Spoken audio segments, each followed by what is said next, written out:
Stand by. 1010, investigated reported disturbance at Acer Plaza. 10-4 dispatcher, verify address. It's Acer Plaza. Repeat, Acer Plaza.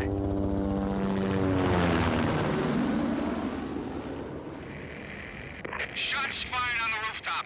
An assault in progress at Acer Plaza. Repeat, an assault in progress.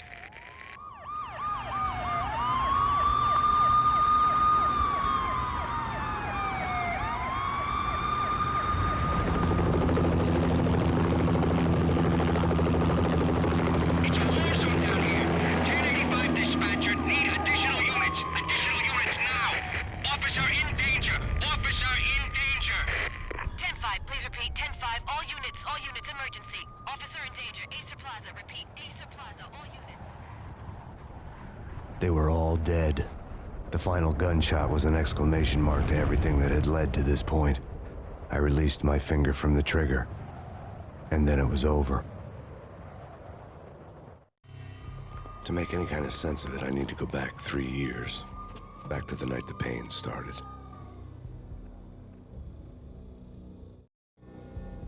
I was still on the force back then. NYPD, Manhattan, Midtown North Precinct, Hell's Kitchen. So when are you coming to work for me, Detective Payne? You'd make me work undercover in some hellhole. Sorry, Alex. Michelle and the baby come first. See? My last smoke.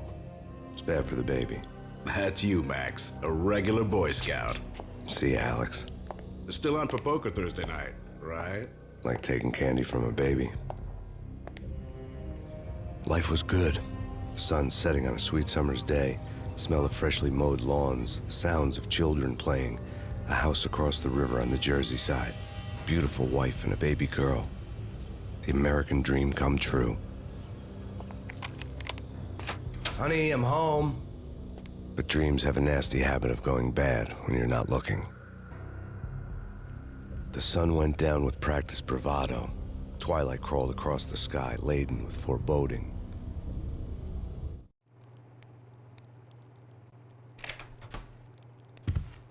Michelle, honey, anybody home? I didn't like the way the show started. They'd give me the best seat in the house, front row center.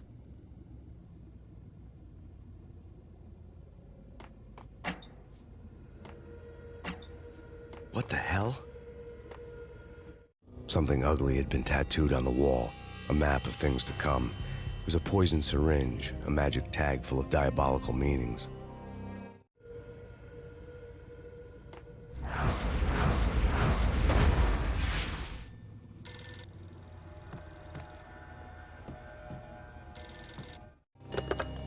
Listen, someone's broken into my house. Call 911. Is this the Payne residence? Yes, someone's broken into my house. They're still here. You have to... Good. I'm afraid I cannot help you. Who is this? Hello?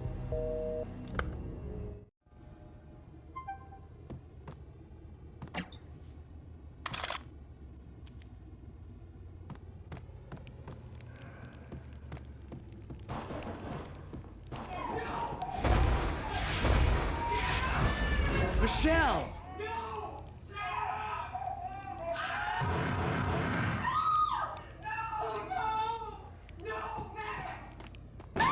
Michelle! It's coming. Freeze! NYPD, drop it! Coming!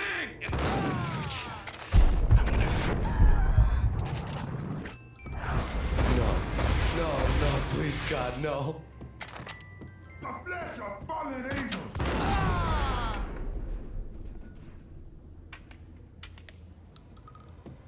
No, God, no, please, Michelle. Oh, baby.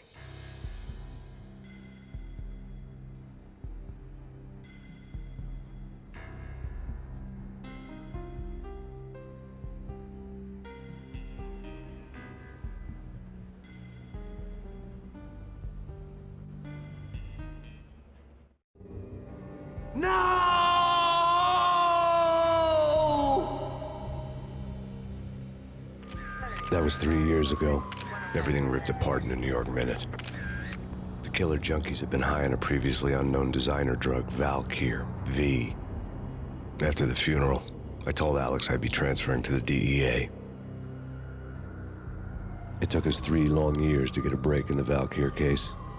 Then, finally, 2 months ago, a dime dropper tipped us off that Jack Lupino, a mob boss in the Punchinello crime family, was trafficking.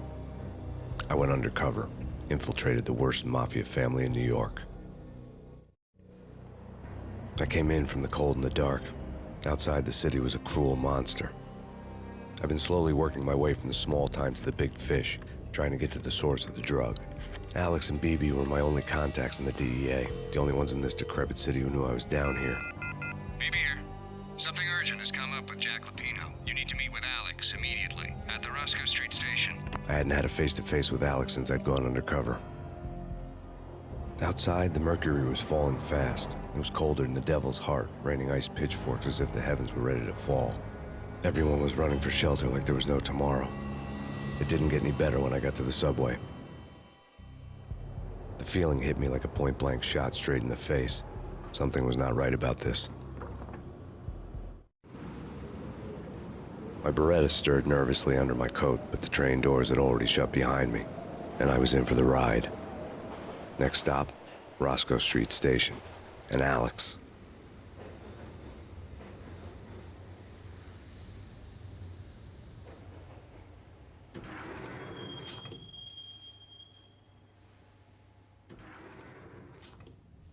The station was drenched in gloom. Alex was a ghost, nowhere to be seen. I'd have to look for him.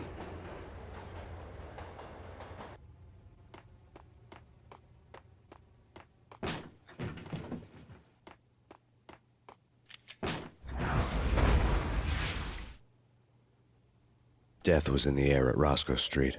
I'd have to find Alex fast.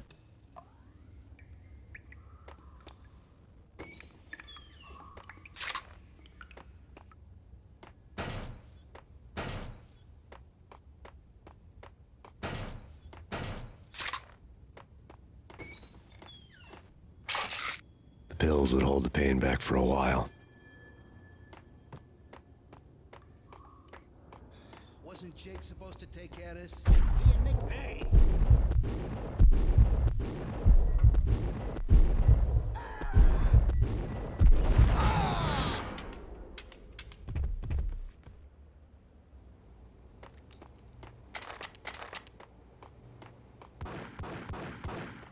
Yeah, what the hell?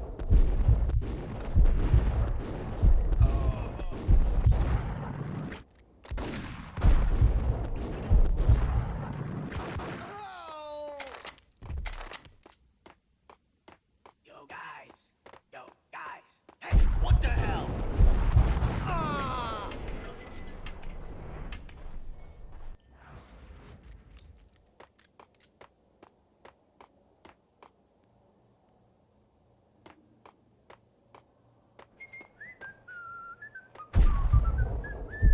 What the?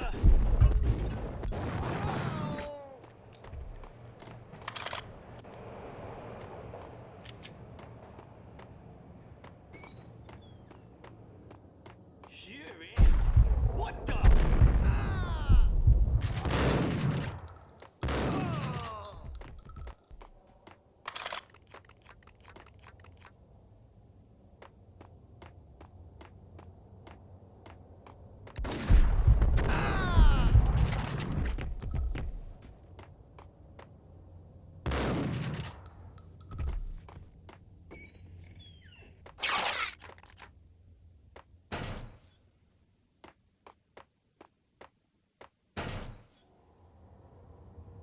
While looking for Alex, I had ended up in the middle of a big-time crime operation.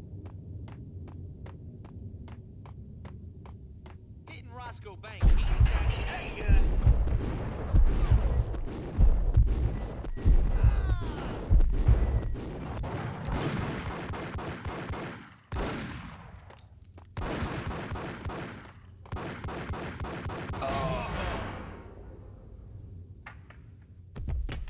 The gate was locked. I would have to find another way to get to the tunnel.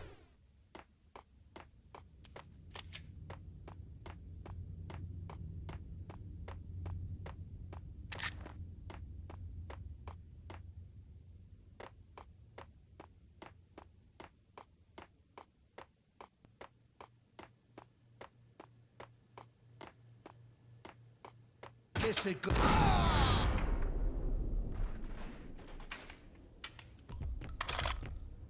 You saved me, man. What's going on here? A massacre.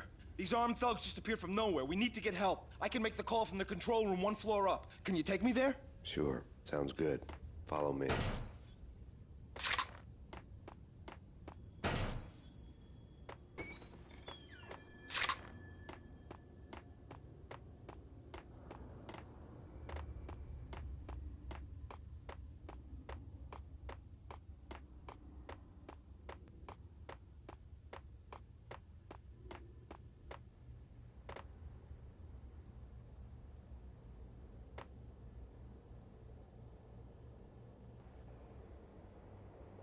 Home free. This way. What the? Look out!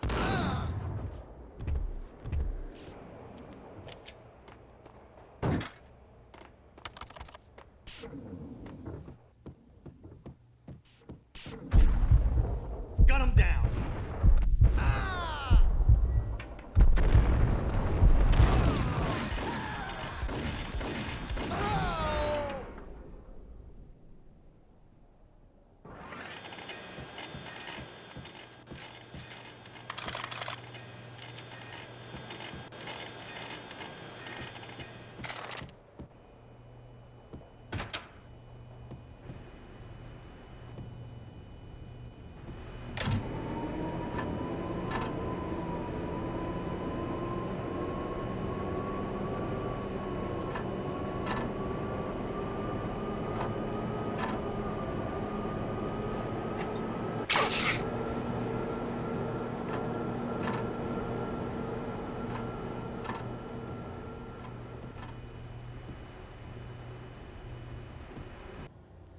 The train lit up like a Christmas tree. The power was back on.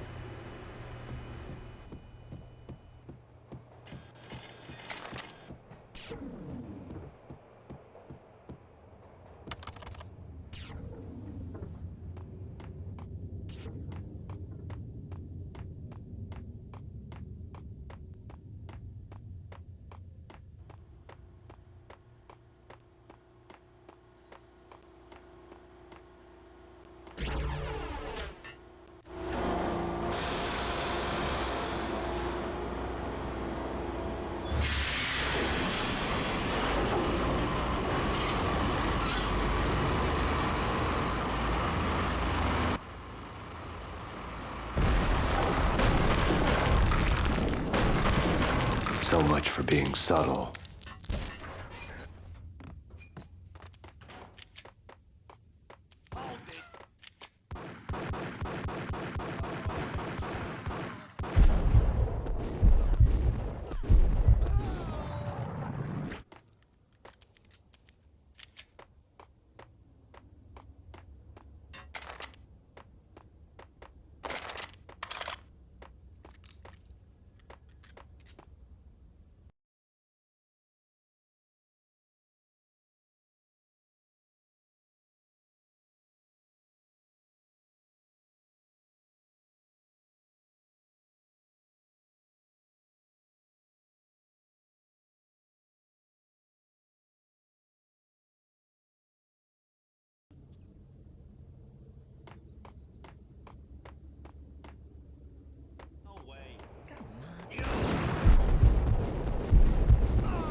Hold it!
door had been welded shut ages ago and the bomb was missing a detonator.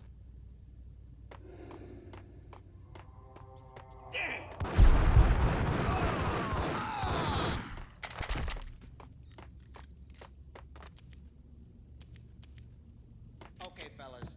The police are on their way. New York.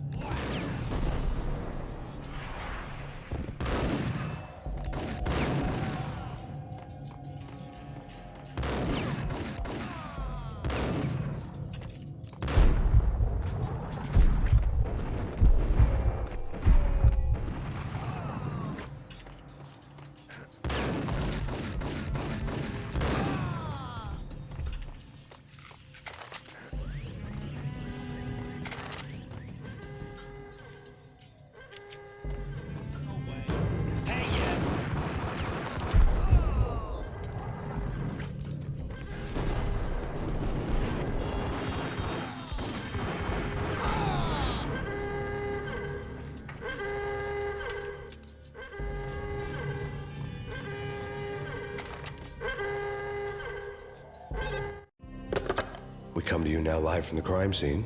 Who is this? Right back at you. This is Deputy Chief Jim Bravura from the NYPD. You are to cease your criminal activities and surrender immediately. Sure thing, Jim. Me and the boys have been talking and everyone's real sorry. They'll never do it again. Who the hell is this? Being placed at the scene of a bank robbery wouldn't have tipped the odds in my favor.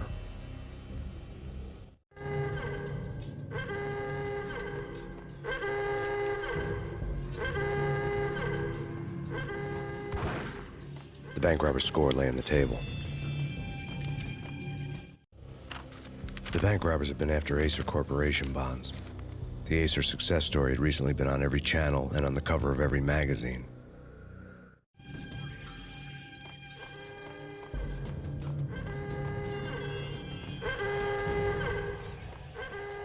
The bank robbers had left their tools on the table. Judging by the detonators, the crooks had bought enough explosives to send Lady Liberty into orbit.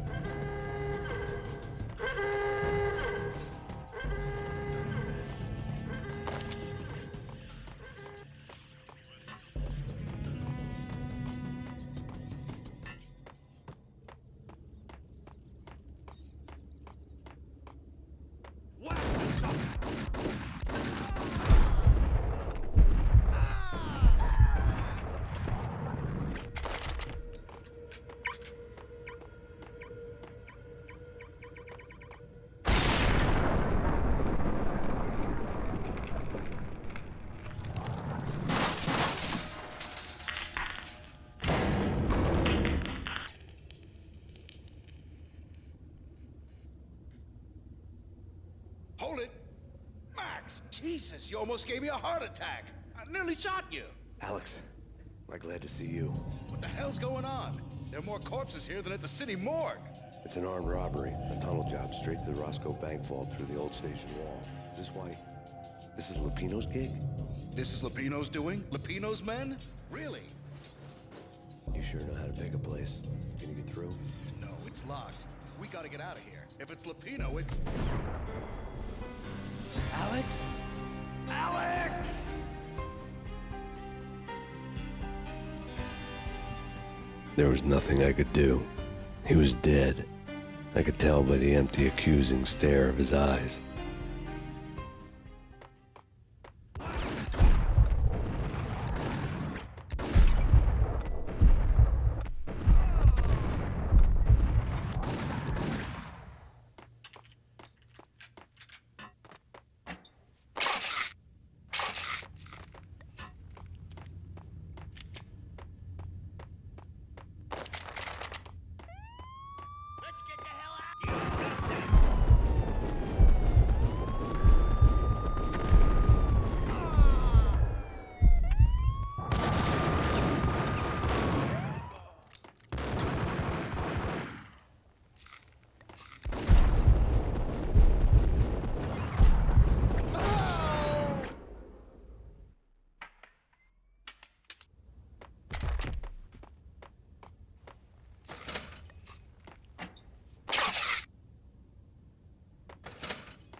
Alex had kept me relatively sane for the past 3 years.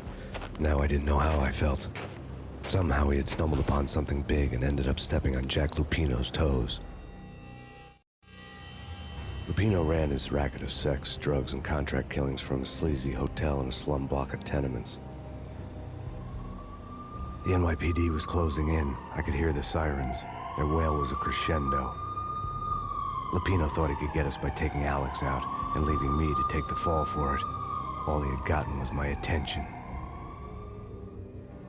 I went for the hotel first. It was a sad old thing with flickering lamps and faded colors, cheap mobster punks and tired-eyed prostitutes. I walked straight in, playing at Bogart, like I'd done 100 times before. The place was run by a couple of murdering mobsters with shark smiles. The Finito brothers. Ladies and gentlemen, it's the pain in the butt. Pain to the max. You're killing me. Did you make that up yourselves, or you get some wino downstairs to come up with it? Don't answer that. A rhetorical question. I got something for the boss. Lupino around? That kind of depends on who's asking. A friend or a junk squad plan. Don't answer. It's one of them, how do you put it, rhetorical questions. Lupino ain't here, but he says bye. Lupino wasn't in his cheap hotel. Instead, I ran into the Finito brothers. My cover had been blown. The door slammed shut behind me, and then I was dodging bullets like raindrops. Pain in the butt. Ha ha! Pain to the max. Junk squad pig. Got to get Marble City for you. Keep and lying down.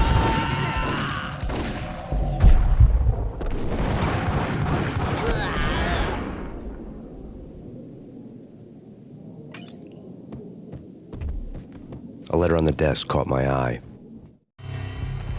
I had met Lupino only once. The gangster ran all his rackets through his right-hand man, Vinny Gognitti. Gognitti was a high-strung whiner on the verge of breaking apart, like an overamped Energizer bunny.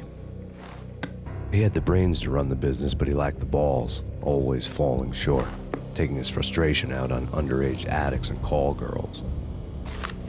The V deal goes down at your hotel. Jack's exact words, quote, "Vinny, you're in charge of this one," unquote. Rico Muerte's coming to see it through. Anything goes wrong and everybody's gonna get dead. Goes double for you.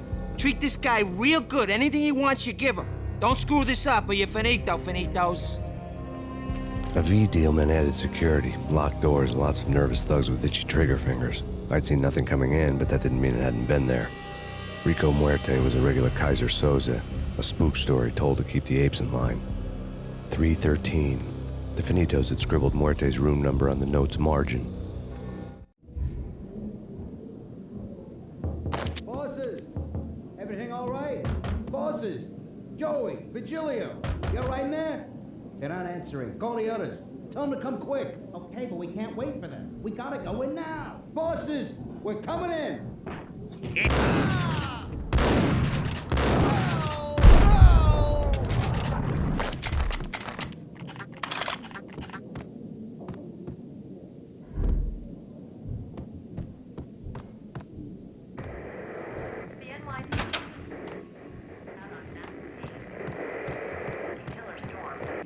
In his press conference today, the mayor stated that Valkyr represents a clear danger to New York and called for drastic actions to eliminate the problem.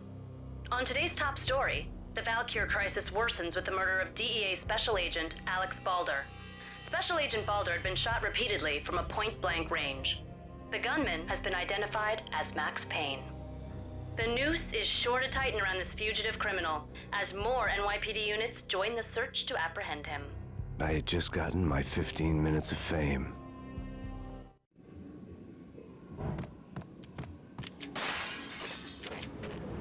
Yeah, something's wrong with the bosses. Payne's there and they're not answering. What the?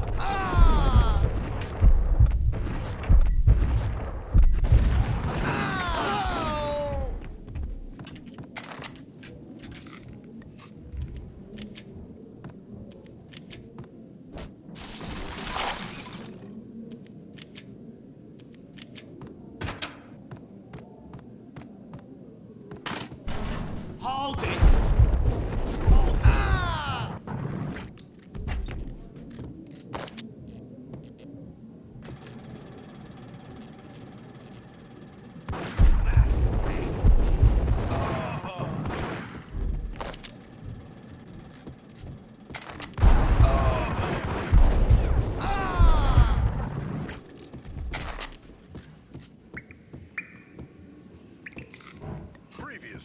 on lords and ladies. Lady Amelia, Marquis Valentine asks for an audience. Thank you, Lawrence. My lady. My lord.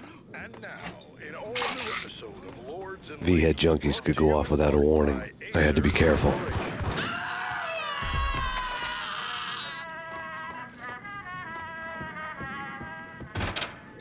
It's Payne! My lord, there is. From the very first moment we met, upon that distant forest path, there has been sunlight in the autumn leaves blazing like the colors of your hair. Oh, my lord, you should not speak so. But my lady, I must. My lord, no. Crap, get up! This cannot be. Why? My lord, do not force me to speak the word.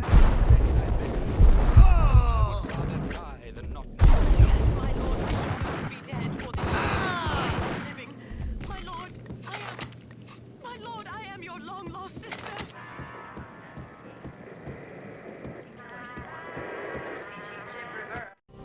Tonight, the city's fight against the nightmare drug Valkyr took a turn for the worse, as DEA Special Agent Alex Balder was found brutally slain at the Roscoe Street subway station.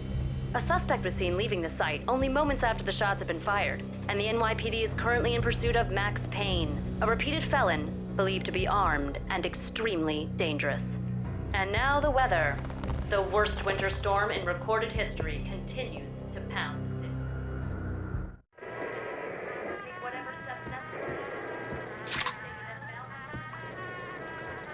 This party had been dead for a while. I couldn't say I was sorry I'd missed the show.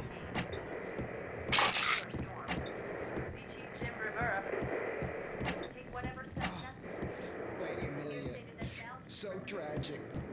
Will they ever get together?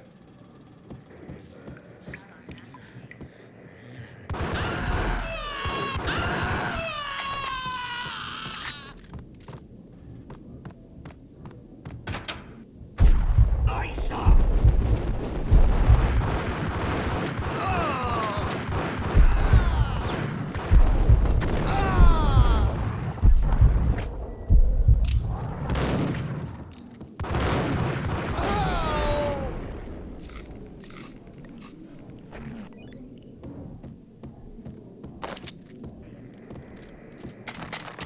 I'd found Muerte's room.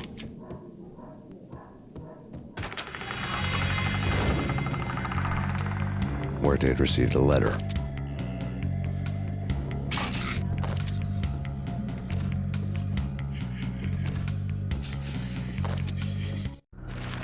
Our investigation had turned up nothing to link Angelo Punchinello, the head of the Punchinello family, to Valkyr. All tracks had ended with Jack Lupino. The letter in Muerte's room was signed by the Don himself. It was the first hint that the Kingpin knew what was brewing inside his syndicate. The trouble you got into after the Chicago screw-up. The Punchinello family bailed you out. You have been waiting for a chance to pay us back. One of our trusted boys has a monkey the size of King Kong on his back. And we need your special skills for backup on a major deal. Collecting evidence had gotten old a few hundred bullets back. I was already so far past the point of no return, I couldn't even remember what it looked like when I had passed it.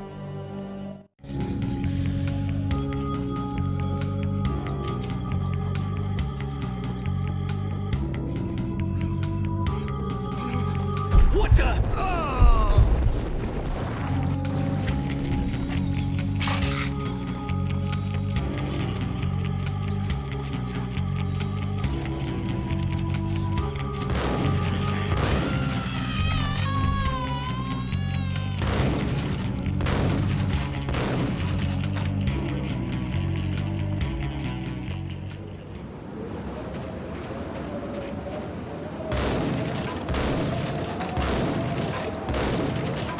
I didn't want to know what had happened here. It was not a pretty sight.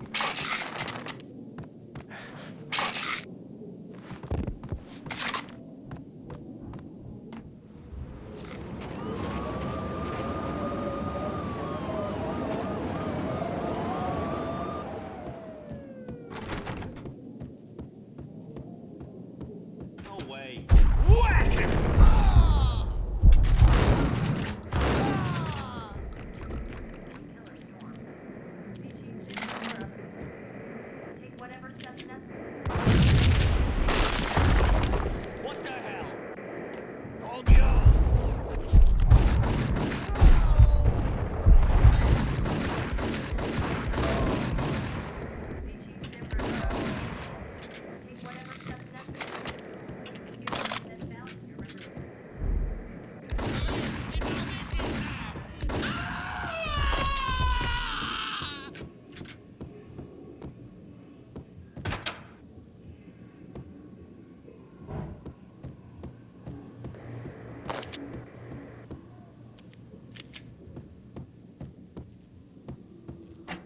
hooker had left her diary on the table.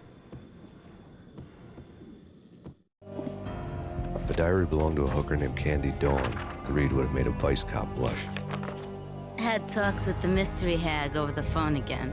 Sent her the latest one-eyed Alfred tape. As long as the hag keeps paying for the tapes, the old man could come every day for all I care. She had a nice sideline, making secret X-rated flicks of her clients and selling them to the highest bidder. It would get her killed if her V-fix for the day didn't do it first.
The old service elevator rumbled down to the bowels of Jack Lupino's hotel.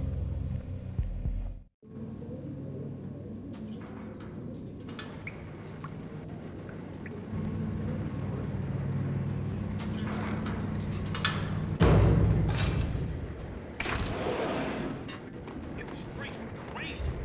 There.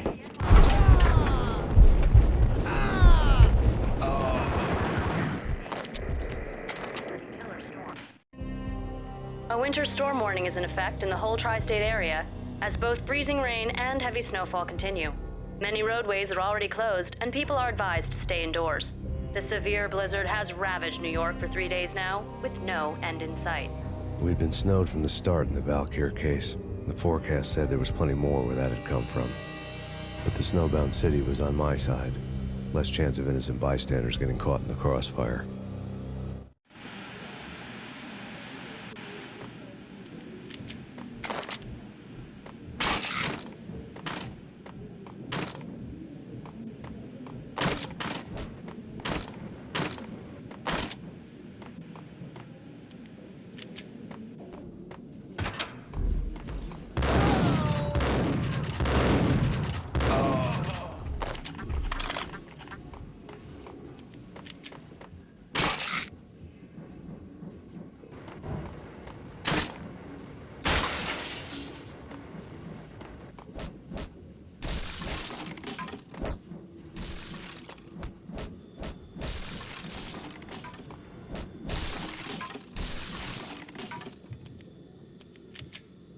Yo!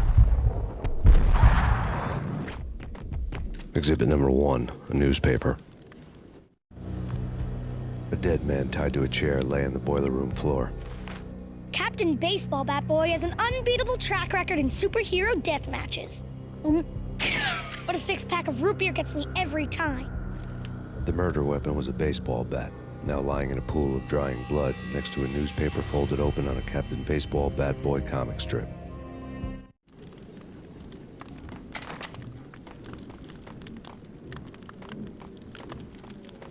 Take vampire movies. Why are they always set in L.A. or Mexico? Get him!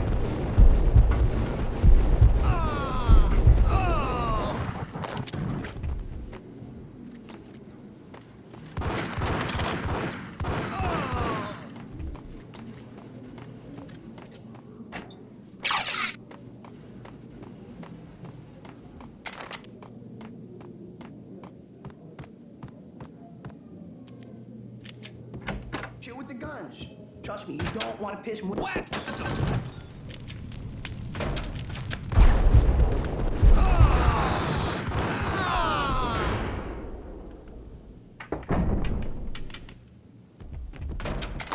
A lifetime ago, this would have gone down as a narcotics arrest. There was a key on the table.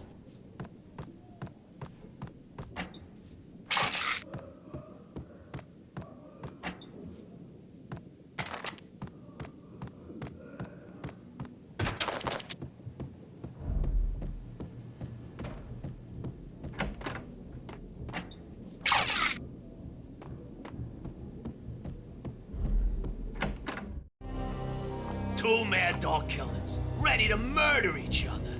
They step into the next room, and I'm thinking, now they're gonna do it. But no. They sit down in front of a TV and solve their differences with a kung fu fighting video game.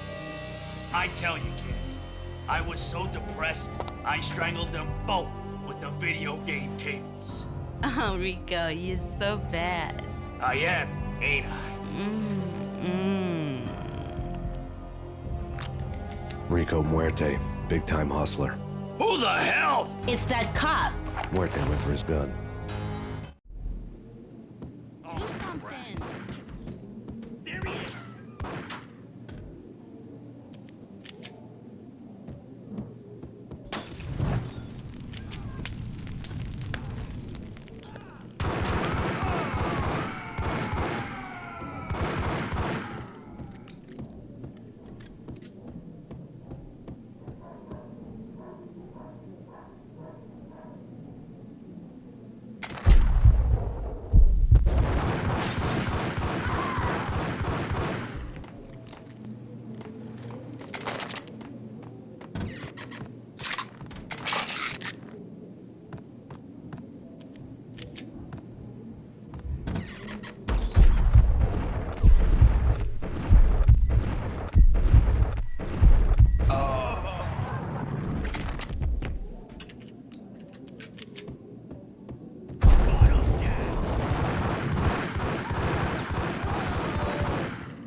The antique switchboard was still in use. There was an old telephone switchboard in the back room of the reception area, the kind that made phone tapping child's play. It wasn't hard to picture a fat pimp sweating with headphones on, listening to his hookers talk dirty and fake orgasms over a web of party lines, the blood veins of New York. Right now, there was a different set of moans and groans going on. Boss, Gonidi, this is Max Payne. He came, started capping us. He killed. Are you freaking kidding me? He's just one lousy cop. You better be freaking kidding me. Whack him. What's the freaking problem? Hello? Answer me. Hello? The word was out. A deadly virus released into the city's corrupt circulatory system. Something wicked this way comes. Max Payne at large.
Turn around, walk away, blow town.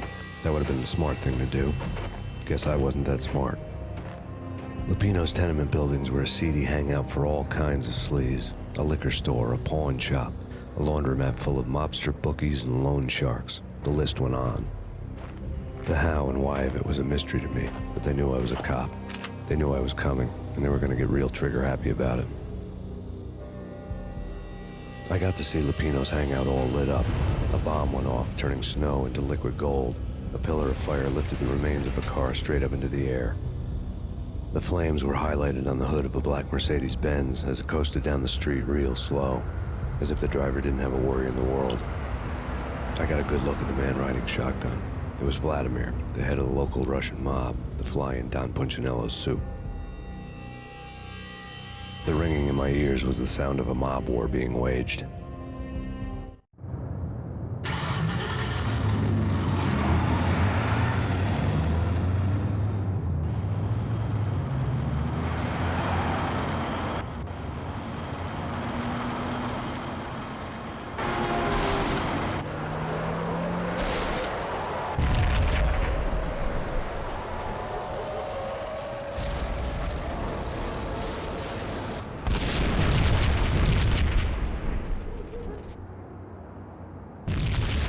Another bomb exploded inside the closest slum building. It was a lucky break.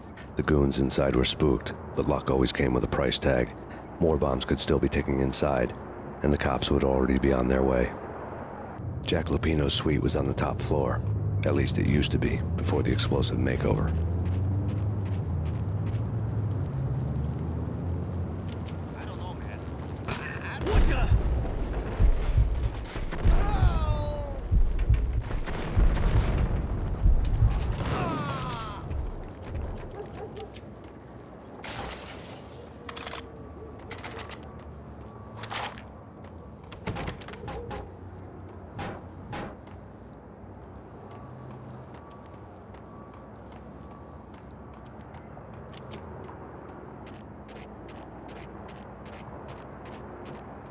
The headlines were a depressing read. The headlines were screaming bloody murder. The storm was a screaming duet with the approaching prowl car sirens. It was all a scream when you were down for the count and wanted for murder.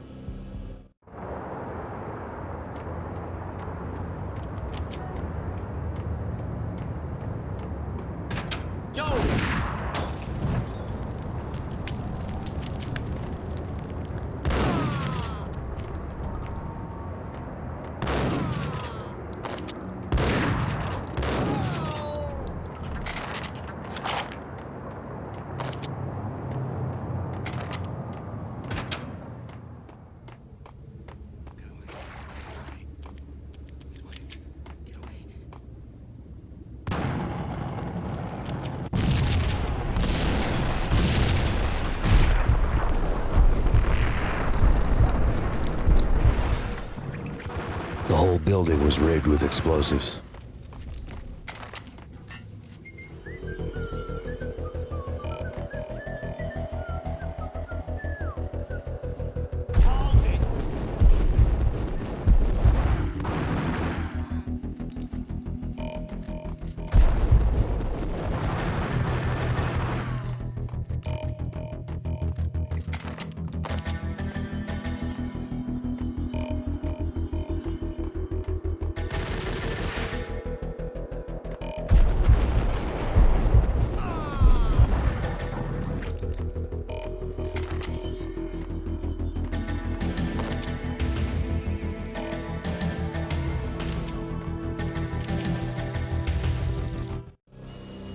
A beaten-up phone in the entrance hall was ringing. It could have been just a junkie in need of a fix, but it turned out to be something more sinister than that. Am I speaking to Mr. Payne? Who wants to know? My name is Alfred Wooden. You must hurry. The police are on their way. Tell me something I don't know. They know you're there. How? And what's it to you? I will contact you again. The cops arrived, sirens singing in the off-key harmony of a manic-depressive choir. I had a few minutes while the SWAT team would go through their usual routine. By the time they busted in, I needed to be long gone. Max Payne, this is Deputy Chief Jim Bravura from the NYPD. Drop your weapons and come out with your hands above your head.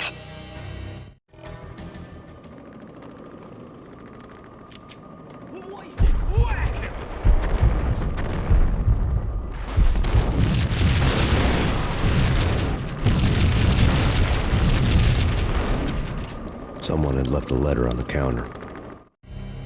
Suddenly it all made sense. The bombs, the Russian mob boss making an appearance in person. Gagniti was his usual self, all talk and no walk.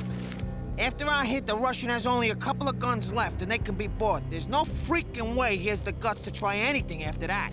As it turned out, the Russian had plenty of guts. One thing you could count on, you push a man too far and sooner or later he'd start pushing back. There was a key on the shelf.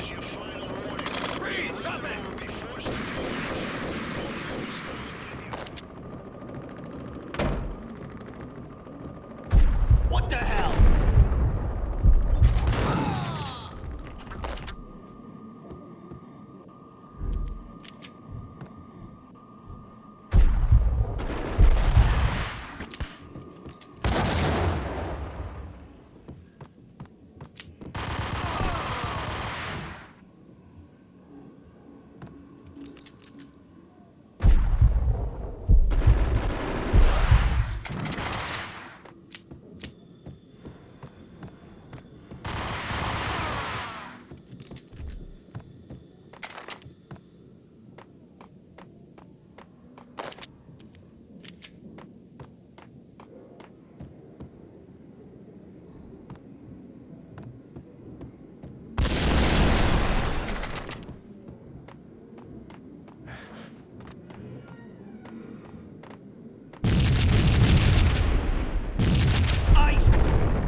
The bombs had destroyed all the stairs up to Lupino's office. The alternate route led there by way of adjoining rooftops.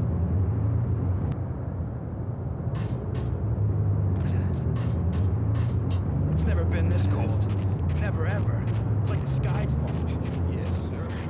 It's the end of the world as we know it. Man, I don't feel fine. I don't feel anything. To get to the roof, I'd need to get to the elevator through the locked door up ahead. Pizza delivery. Never seen you before. Buzz off, Joker.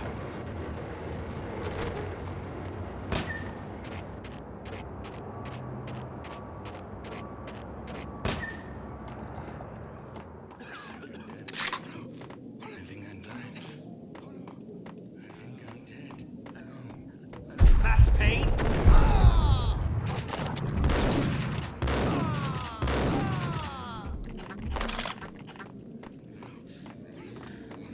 What the hell?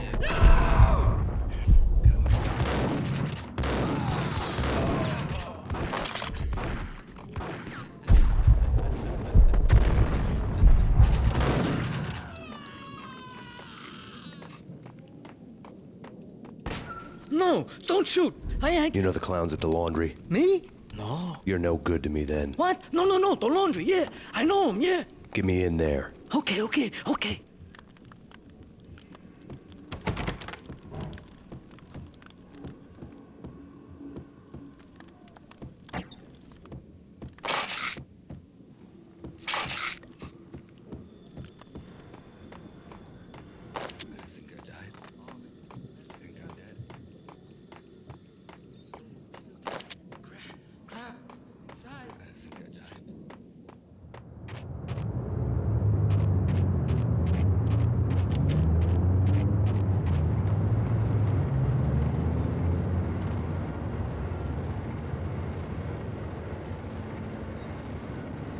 It's me. Open up.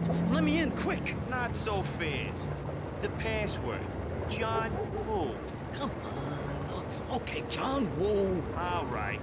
Come right in. It's a trap! It's Payne! There he is.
York City is in crisis tonight, with reports of Valkyr-related gang war in the streets of the Bronx. Apparently, Max Payne, wanted for questioning in connection with the slaying of a DEA special agent earlier tonight, is waging a one-man war against his former partners in crime. Among the list of casualties so far are notorious mafia members Joey and Virgilio Finito, as well as Rico Muerte, himself a fugitive from the law, and a suspect for several murders in the Chicago area. The NYPD has been placed on full alert. A citywide APB has been put out on Max Payne. Deputy Chief Jim Bravura has promised to take whatever steps necessary to bring him to justice. What those steps may be remains to be seen. For NYCNN TV News, this is Kira Silver.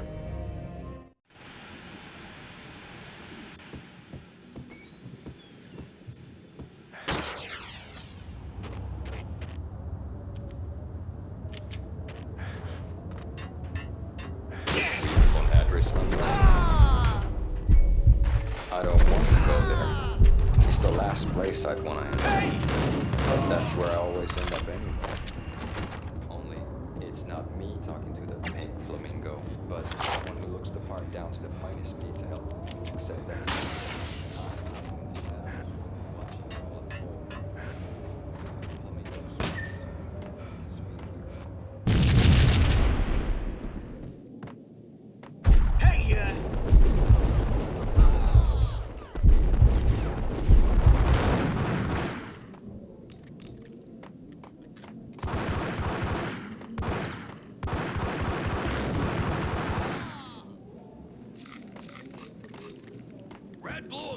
It's always red or blue and...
Vinny Gognitti, just the man I've been killing to see. Payne? Freaking fed! I knew from day one there was something screwy about you. What do you think you're doing? You're a freaking cop. You ain't got squad on us. You can't just come in here waving your piece like it meant something. Yeah! Oh my God! Oh God, you shot me! Ah! You're dead, Payne!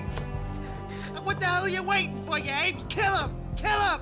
With pleasure, boss. Gognitti bailed. I made like Chow Yun Fat.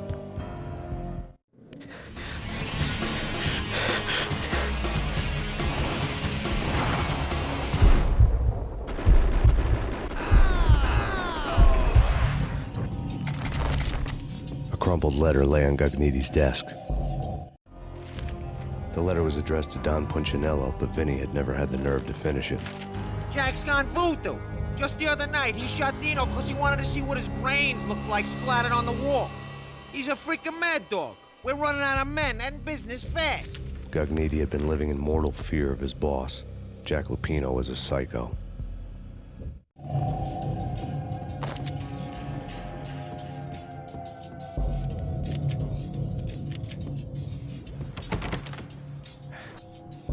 Vinny Gognitti was running scared.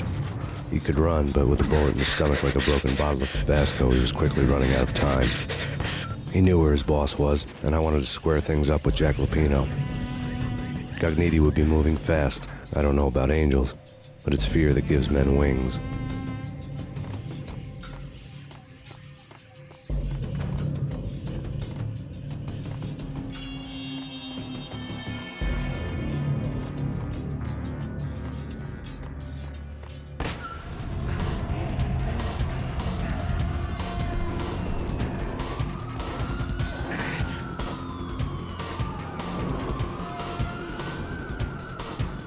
Gognitti hitched a ride. To catch him, I'd have to follow his lead.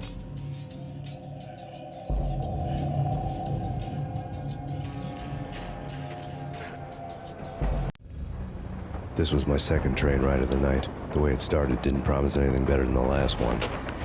Freezing wind tearing at my face like sandpaper and razors, ice hard and slick under my hands and feet. And somewhere in the background, the wail of sirens, the city howling after me. New York sped by and fast forward. Dark rooftop water towers and a dead forest of antennas and chimneys, all a blur. When the train he was riding slowed down, Gognitti made his move.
It's Payne! He's coming down the stairs! Shoot the bastard!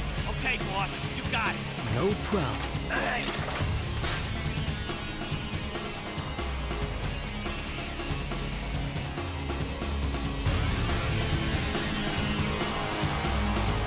What the?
Hold it!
Max Payne has nowhere left to go. We are very close to capturing him.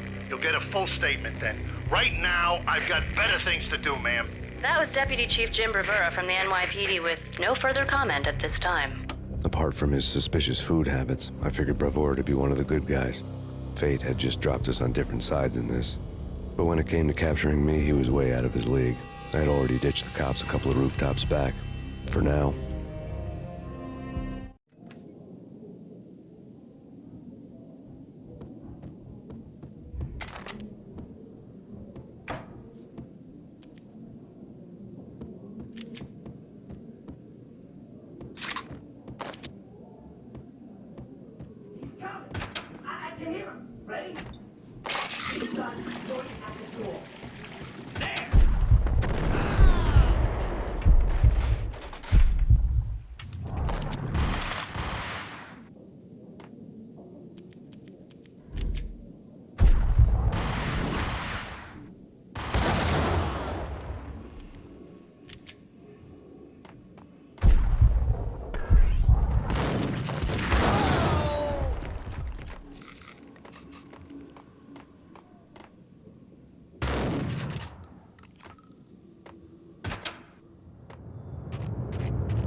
Open, goddammit!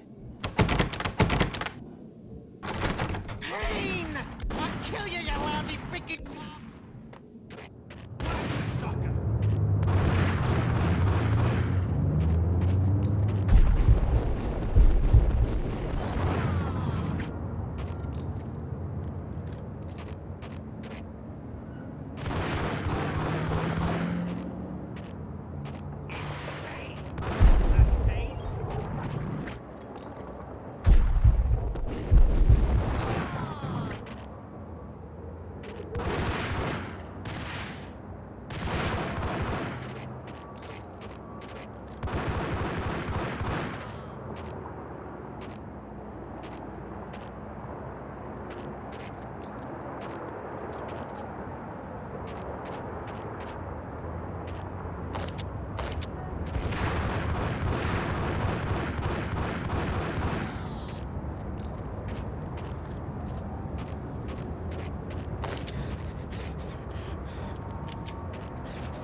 Gagniti ran out of steam in a dead-end alley with steam boiling out of the sewer grates like all the fires of hell were burning high beneath us.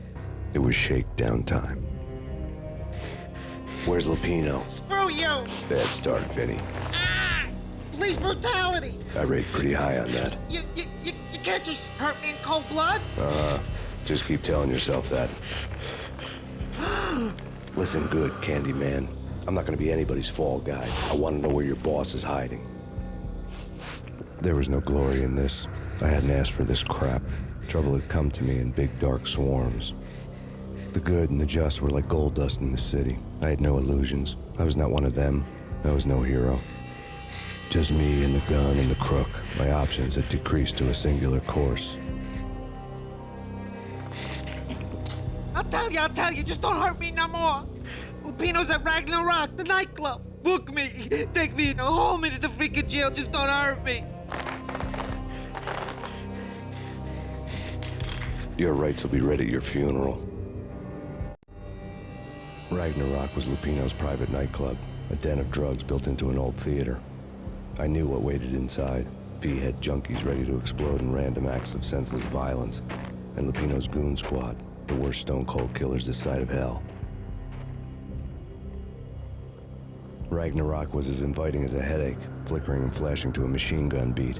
The belly of the nightclub was a gothic theme park that began with bondage games and led to the nasty stuff from there. As subtle with its dark message as a cop-killer bullet through the heart. Like father, like son. Just like Jack Lupino.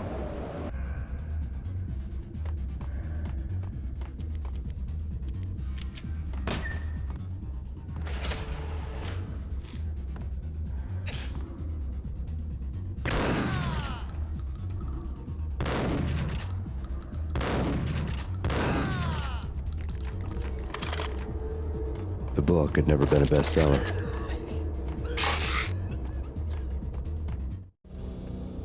Given the setting, I was surprised to find that somebody had been passing time reading. The paperback was entitled, The Age of Murder and Storm. The blurb on the back mentioned Norse mythos and Ragnarok, the end of a Viking world with a terrible winter that covered the earth in ice, when vile crimes were rampant and all humanity lost. I could see how somebody impressionable might get it into their head that we were at the end of time. I was also beginning to see what the nightclub and its owner were all about.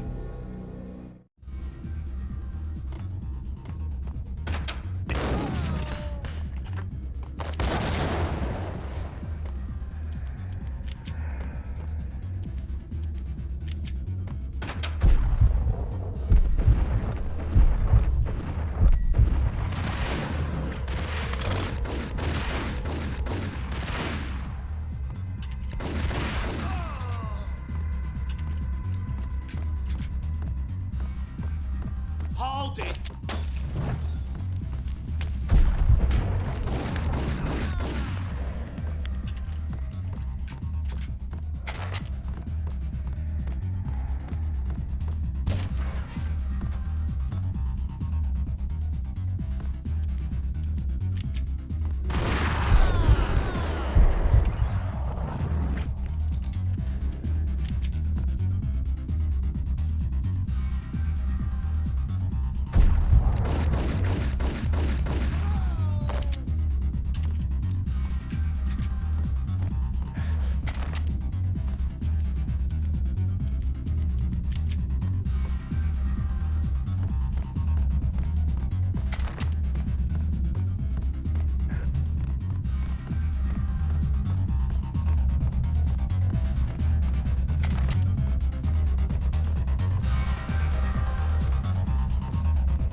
Books on the occult had been piled on the table.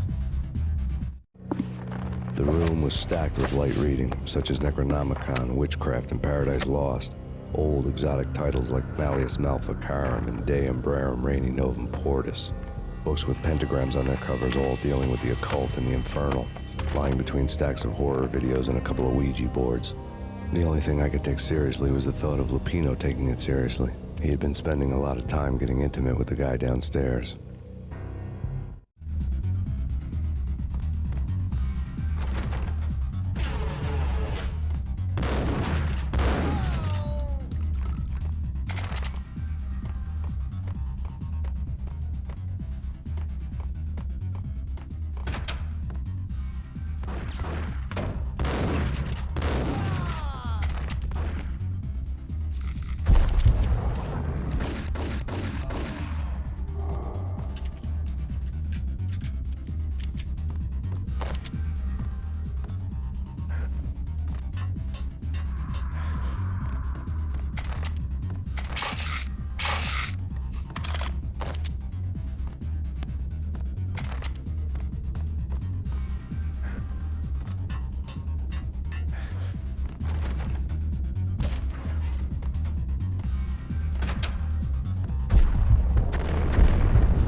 The backstage area led to Lupino's inner sanctum.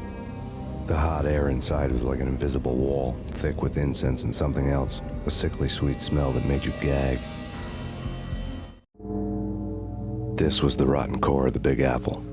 Lupino lurked somewhere ahead, like a spider at the center of his web, waiting. The vapors in the air started to make my head swim. Torn pieces of a letter lay scattered on the sofa. Punchinello had threatened Lupino in writing.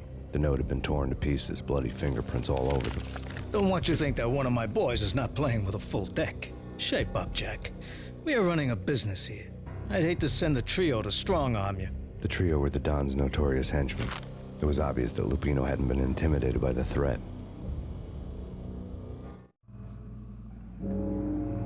Lupino's notes covered the table.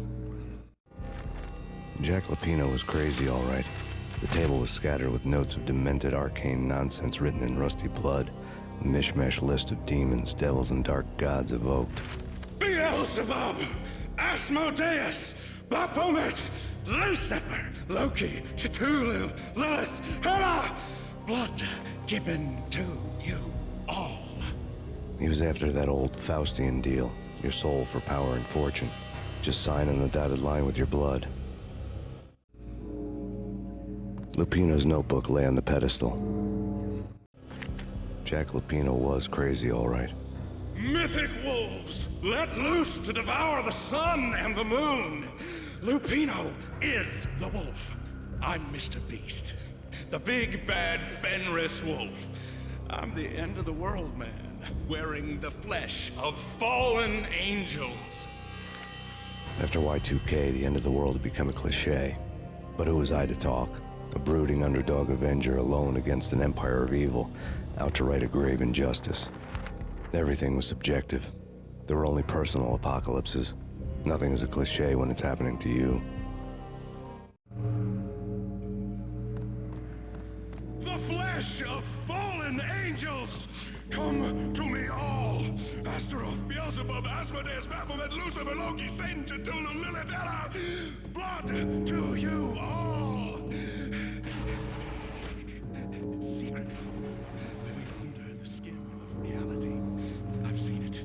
The corruption of flesh.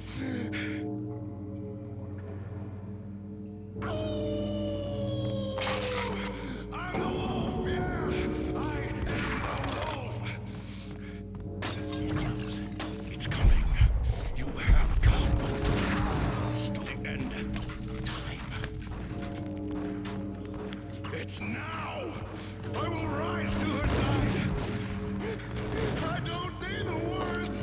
I'm beyond the words!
I had known there'd have to be a catch in it somewhere, and this one was the Empire State Building of catches.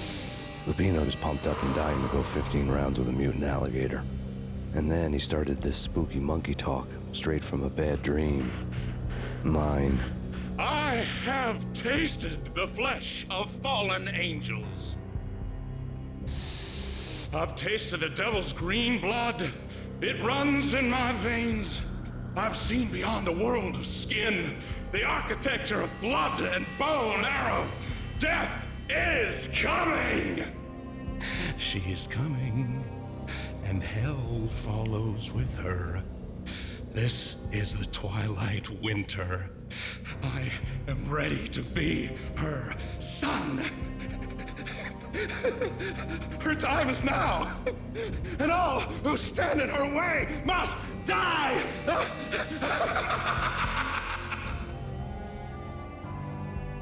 Die!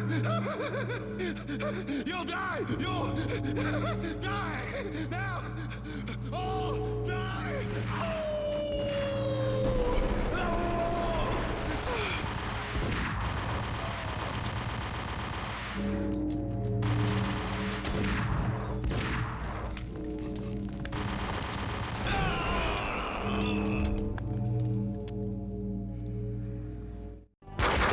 When Lupino finally went down, I wanted to make real sure he'd stay that way.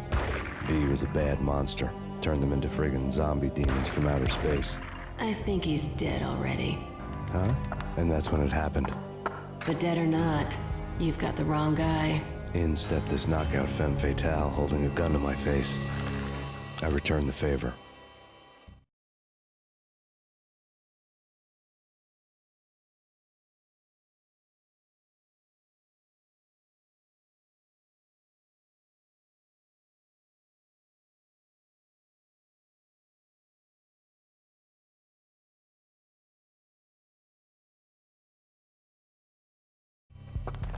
Lisa Punchinello. Lisa Punchinello was the Don's wife. Mona Sachs. Lisa's evil twin. Your safety's off, evil twin. You might hurt someone with that gun of yours. Lisa's the damsel in distress. I'm the professional. I'd blow you away without batting an eye. Sure, and you can check out my credentials splattered all over this joint. Jack couldn't have framed you. Not the state he was in. We're after the same slime bag. Angelo Punchinello's the one who murdered your friend and framed you with it. You know this for a fact? I've got my sources. I don't have a clue these days. I just shoot them as they come. Who put a contract on the Archfiend? This one's mine. I hate the guts of that sadistic wife-beater. Why not pool our bullets for this one? I thought you'd never ask. My finger was starting to twitch. How do you like your whiskey? I'm easy, as long as you don't try to slip me a Mickey. You're a real angel, Max. It was good stuff. Tasted sweet as honey going down. Nothing personal. Can't risk you going berserk and getting Lisa killed.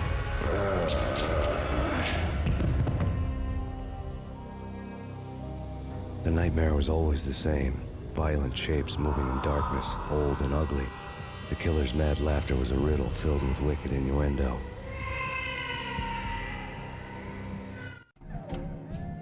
Somewhere, the baby was crying.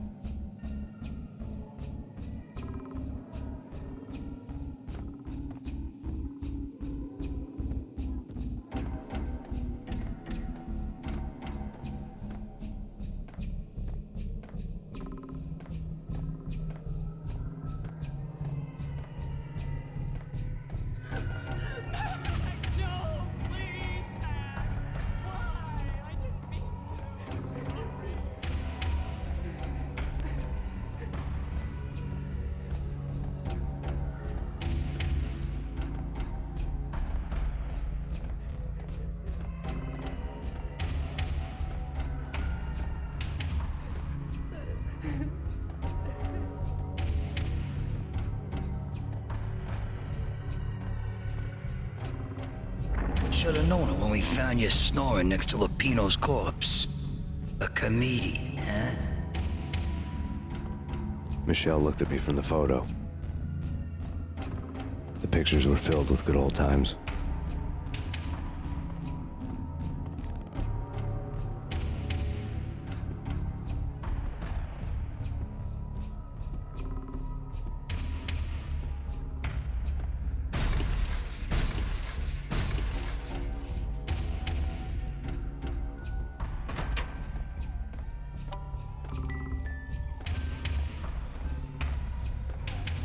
I really love to watch cartoons. Captain Baseball Bat Boy's my favorite.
No.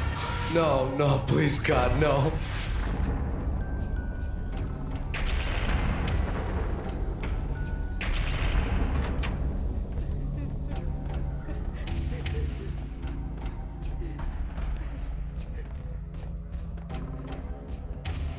Slice them, dice them, shoot them full of holes, blow them to bits, vaporize them, disintegrate them. No matter what you do, they'll still be back, good as new. Michelle's diary lay on the table. Michelle was working part-time in the district attorney's office. Her diary was open on today's entry, her handwriting all pretty curves. An army dossier found its way to my desk yesterday. Valhalla?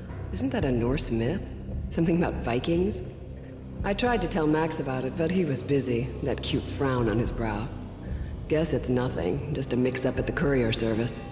From now on, I would always find time for her. It was a hollow promise. Too little, too late.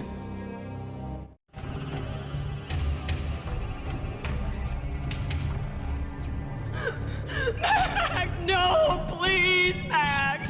Why? I didn't mean to. I'm sorry.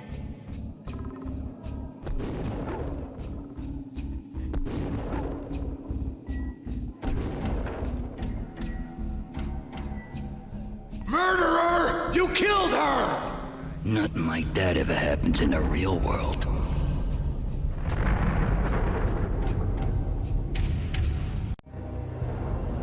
I woke up in a bad dream. My head felt 2 sizes too small for my brain. Max Payne. I envy your name. And the killer was smiling. Pleased to meet you. I'm Frankie the Bat Niagara. Niagara, as in you cry a lot? He had a baseball bat and I was tied to a chair. Pissing him off was the smart thing to do.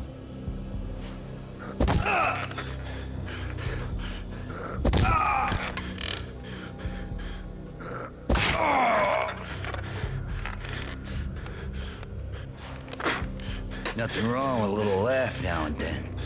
Take me, for example. I love to watch cartoons. Cartoon violence is a fascinating thing. Let's take a break. I need to take a leak and maybe grab a cold one at the bar. Don't worry. I'll be back to finish this off. And then, it's checkout time. You play, you pay, you bastard. He swaggered out, and the door clanged shut behind him, locks clicking into place. Everyone makes mistakes. Mine hadn't been to crack jokes about the goon with the bat. He'd have cracked my skull regardless. It hadn't even been to trust a girl with a gun. I had blindly gone after the first bad guy on my hit list when I should have been aiming further up the ladder, at the head of the Punchinello family. I couldn't bring myself to be pissed at Mona. Guess I had a soft spot for her pretty face.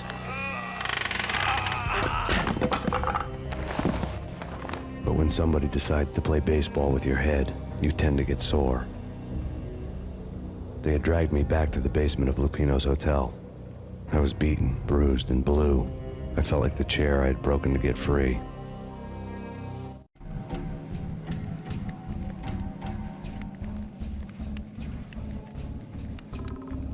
All I had was Niagara's bat.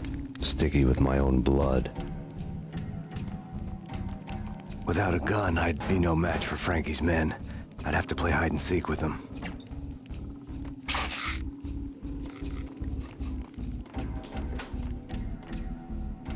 It's Frankie's turn. We'll take care of it.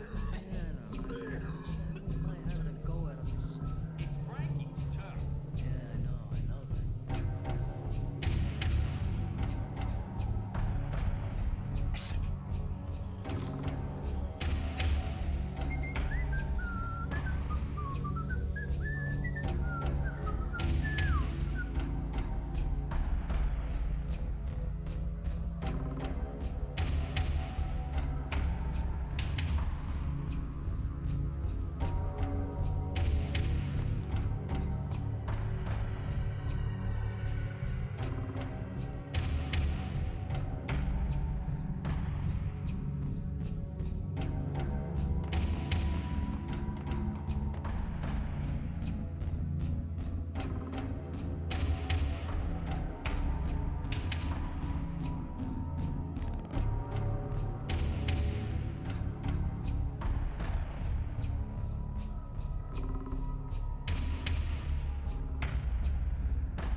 What the hell?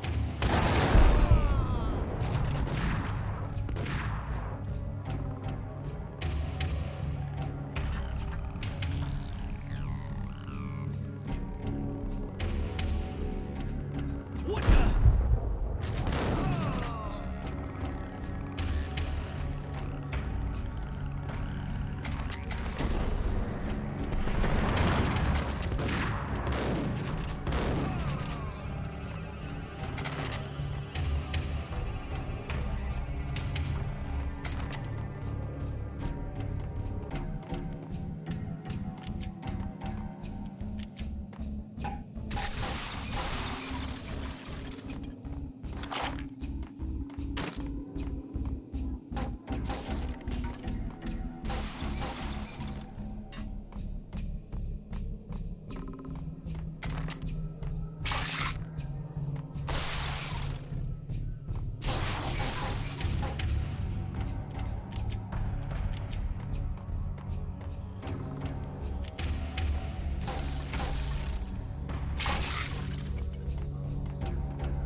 Another newspaper caption for a murder scene.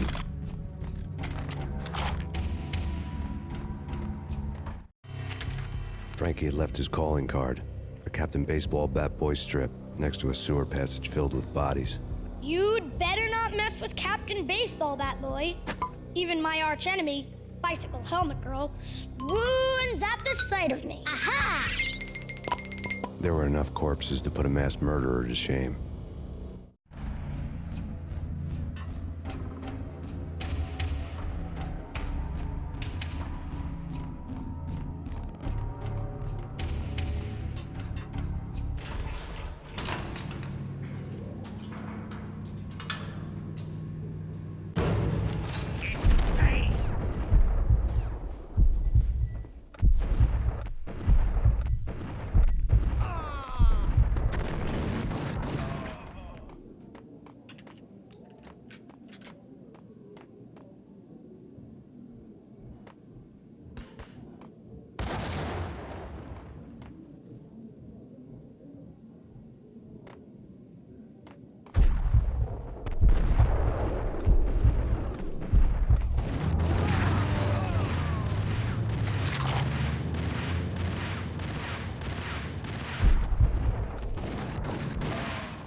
Things were fast going from bad to worse.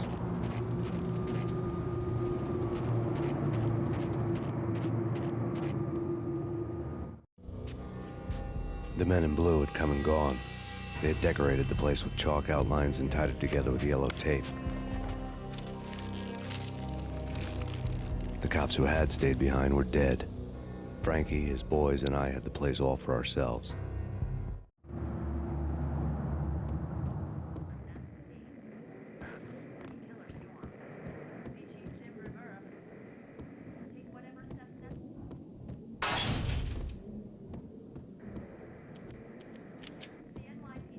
Just forget about it. Just forget about it. Hey, just forget about it. That crazy witch, you should have heard her. She was a real scream when the boys caught her trying to cap the Don. Oh, that's friggin' bad. To the trio? That's even worse than what Frankie's doing to that poor bastard downstairs. She's gonna take a long time to die. The mobster muscle on the phone was talking about Mona. Punchinello's trio were nothing but bad news. There he is!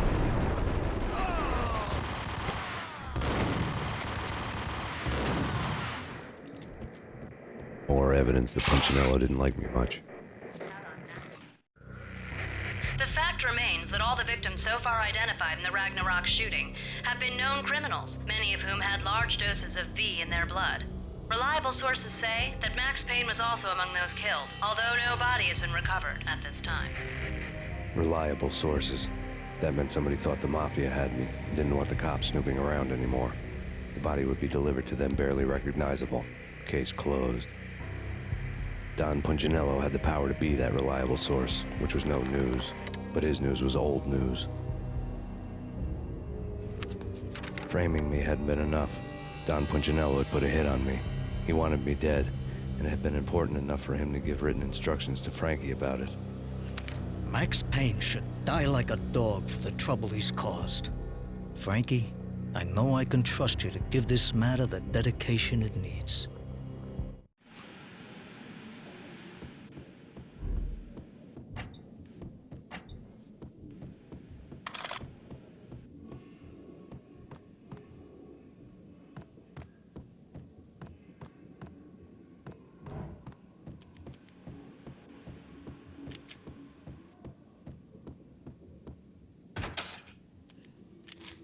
Hey!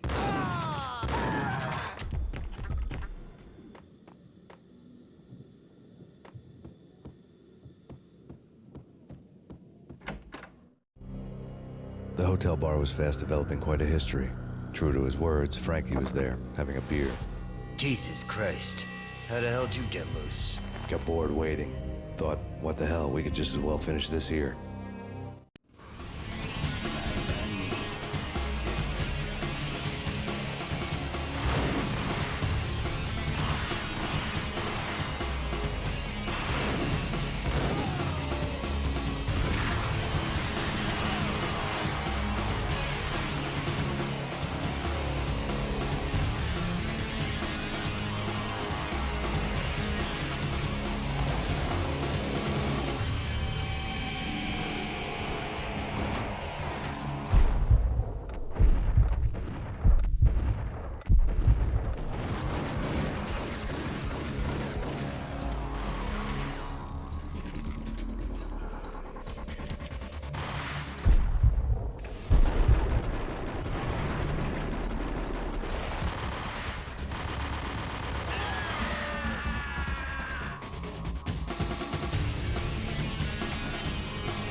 Thank you. You've been a lovely audience.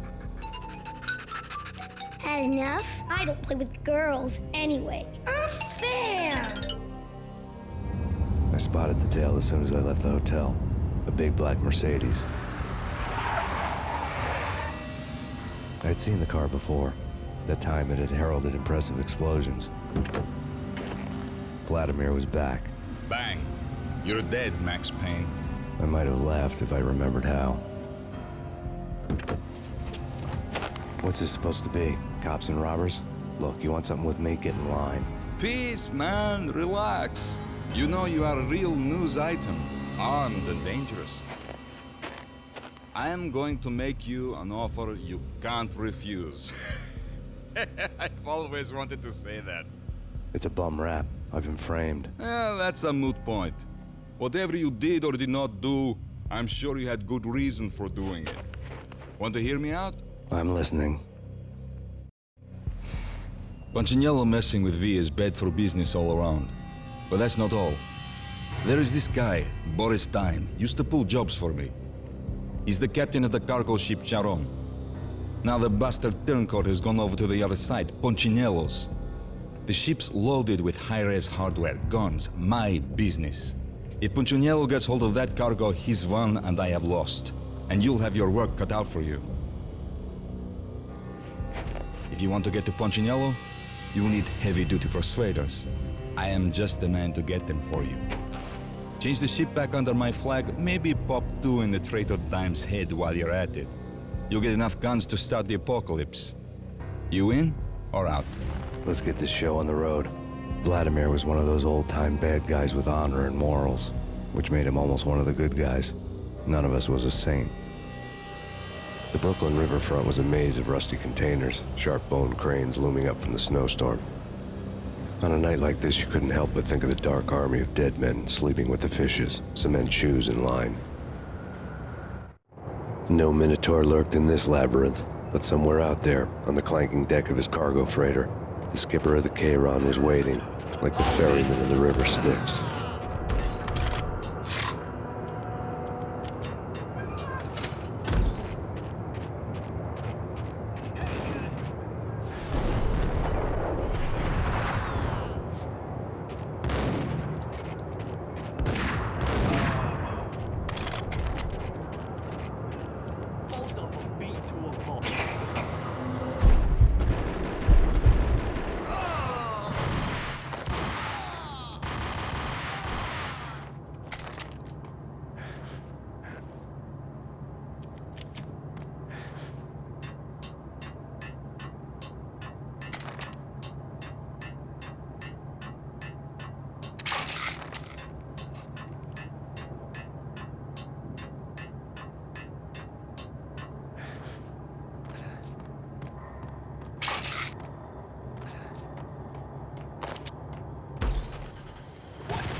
I doubted the letter was a receipt.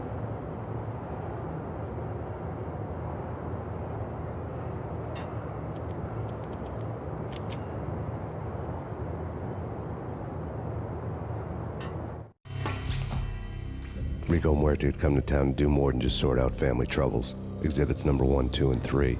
A briefcase of money, a sniper rifle, and an envelope with one word neatly printed on a folded piece of expensive paper. Mayor. It didn't sound like a mafia contract at all.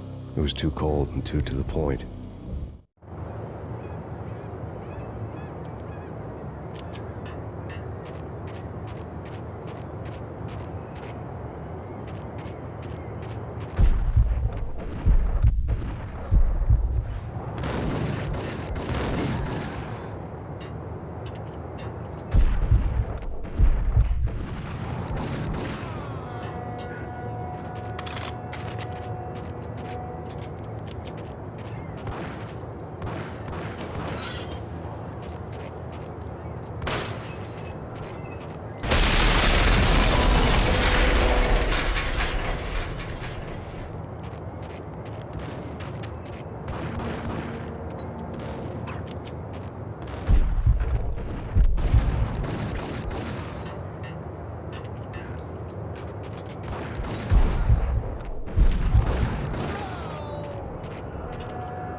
Boris Dime's ship.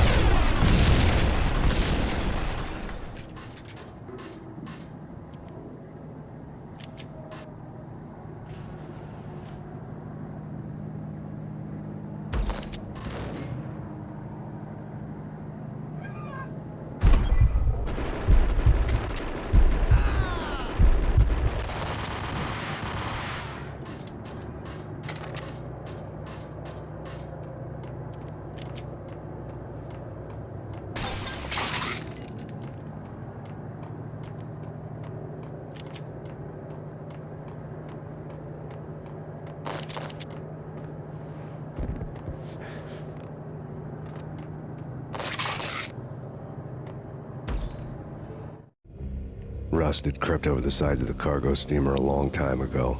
Boris Dime would be on board. I'd have to smoke half of his crew to even get near the gangplank. Guns were probably being kept in the hold, buried amidst the rats and oily water.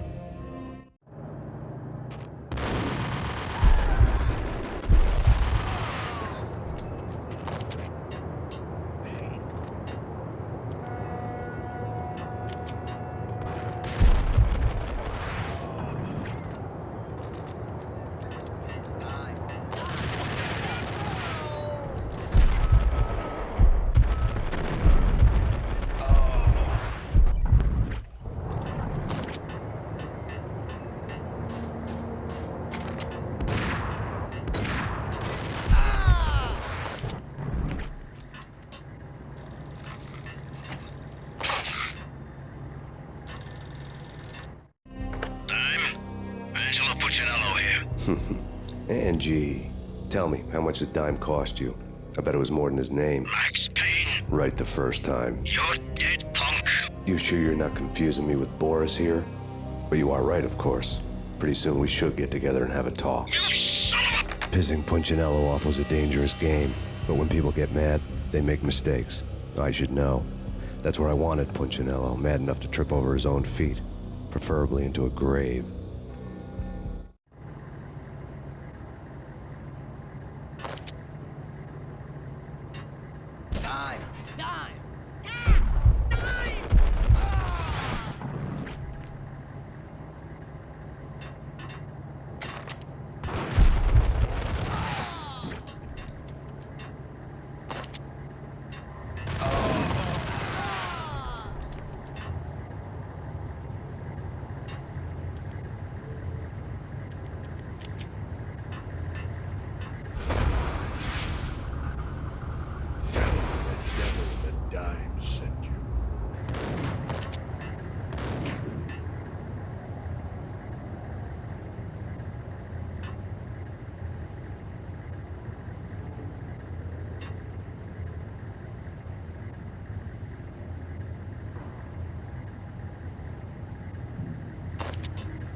Did you get everything you need? Check.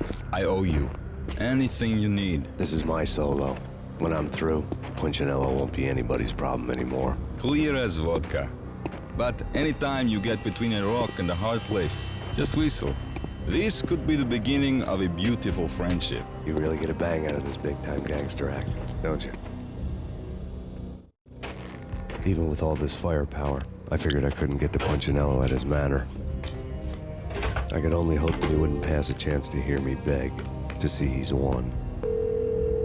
This is Max Payne. I want to cut a deal. Payne, you're a dead man. That's what everybody keeps telling me. I got your ship and her cargo. I want to meet. No pain, no gain. Capiche? You know my restaurant? Yeah, I know it. 1 hour. Punchinello's restaurant had seen better days. Snow was falling like ashes from post-apocalyptic skies, but that was outside. Things would soon get hot in the Don's restaurant. I knew it was a long shot, Angelo Punchinello actually showing up, but there was no crime in hoping.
Punchinello was burning to get me.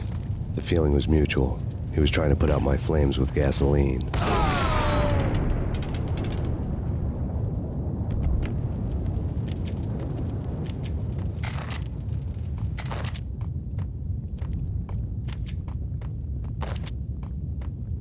The mobsters have been guarding a real treasure.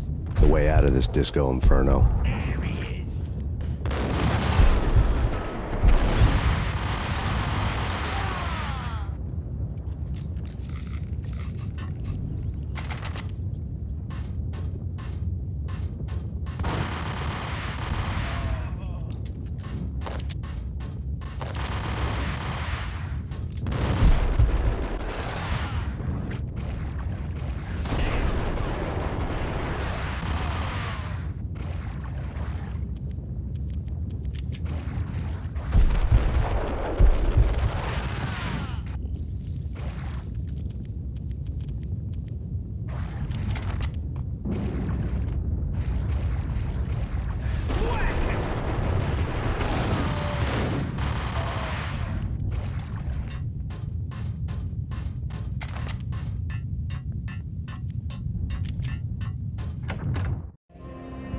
Vlad had seen my smoke signals. The Mercedes was revving to go, almost drowning out the banshee wail of the sirens. You coming? We'll drop you off at the Punchinello Manor. Sounds good to me. When this is over, look me up. I could use a professional like you. I'll keep that in mind. The night groaned with cold. The garden lights flickered nervously. In their light, the falling snow was dead white before the darkness ate it up. I had heard the stories. The trio were mad dogs. They'd have hung the heads of their enemies over the manor gates if the capo had only let them. Punchinello wanted pain. He'd see the pain. The trick in my situation was that there was no trick, no matter what the movies tell you. No rules, no secret mantra, no roadmap. It wasn't about how smart or how good you were. It was chaos and luck, and anyone who thought different was a fool. All you could do was to hang on madly, as long and as hard as you could. Someone had graciously left the back door open for me and killed the guards. My money was on Mona. I knew the trio would be standing between me and Punchinello. I had read their rap sheets, thick as phone books. No one would be walking out of here alive. The numbing cold of the broken night had followed me in. Upstairs, the trio tangoed down the manor halls to the silent rhythm of their murderous hearts, the blood of their victims rust on their lips. Vince Mugnano, Pilot Providence, a.k.a. Big Brother, and Joe Deadpan Salem. The pistol was a frozen lump in my hand, piercing the skin, gnawing me to the bone.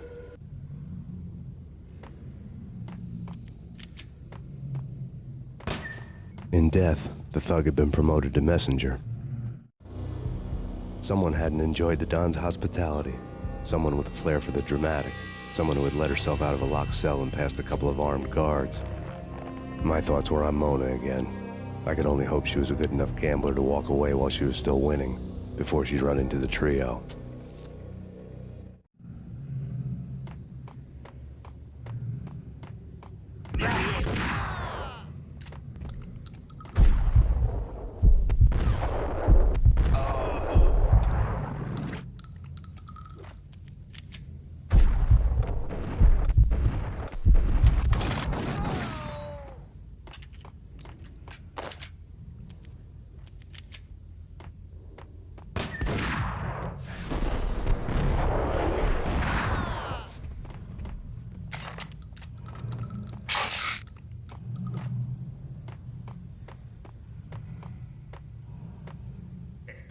Someone get the guys from upstairs!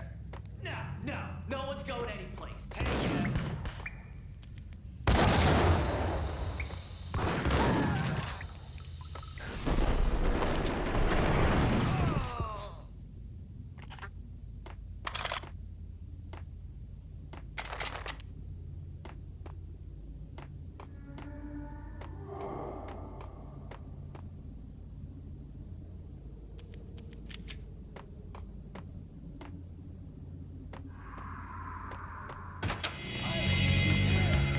It didn't take me long to run into the trio. The word on Lisa Punchinello was that she was a bit of a witch. The tarot cards on the kitchen table fit the picture. They weren't my kind of cards, but I was willing to take a crack at the hand Mrs. Punchinello had dealt. The first card was the Tower. Maybe that was supposed to be the Manor. It got easy after that. The devil was the master of the house, and death was me, coming for him.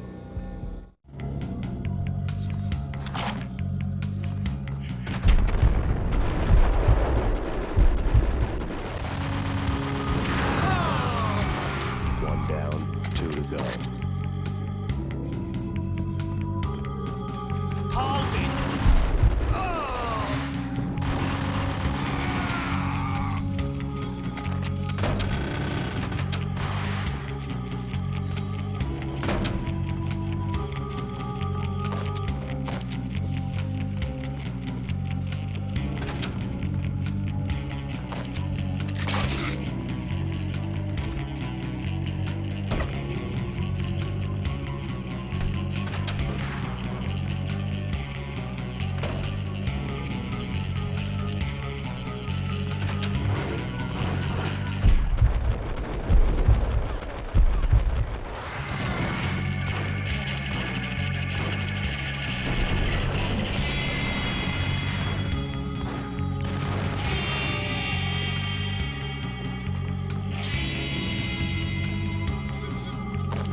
stopping him. This will stop anything in trouble.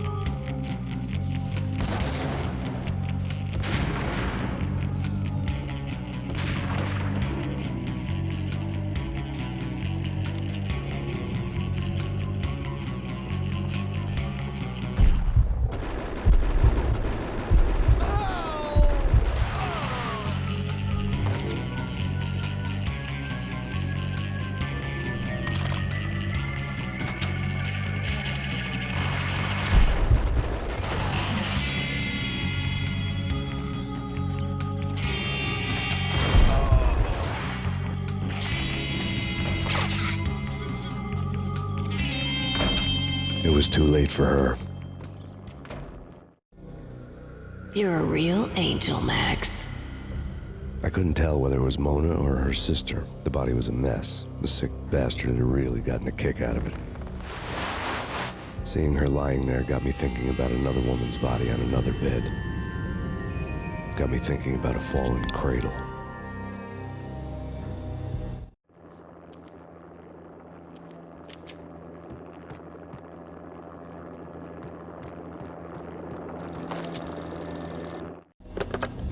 Max Payne. Talk to me. Alfred Woden. You've got company. An armed helicopter just landed on the manor grounds. You must hurry. The more the merrier.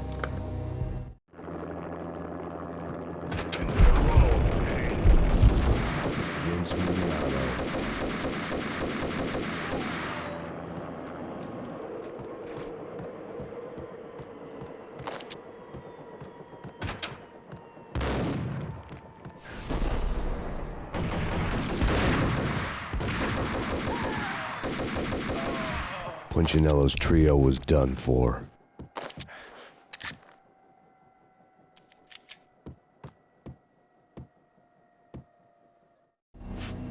Outside my door. Hurry. He's coming for me. You gotta hurry. Please. I could hear Punchinello on the phone begging for help. He should have been saying his goodbyes. Punchinello was a pushover. The moment I stepped into the room, he folded like a deuce before a royal flush. No, wait. I was just doing what I was told. I couldn't refuse. She's someone high up. Government, maybe. I don't know. He was trying to buy more sand for his hourglass. I wasn't selling any. No, I told him nothing.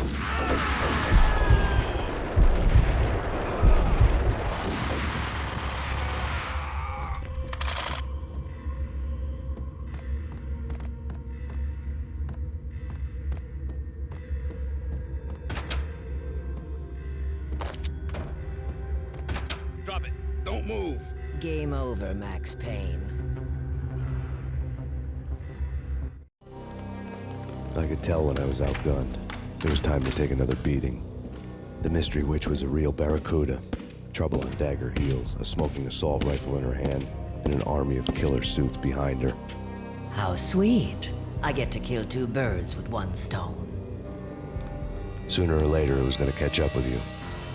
Mr. Payne, it's time to show you the benefits of my brew. Be a good boy now. You'd find that Lady Luck was really a hooker. You were fresh out of cash.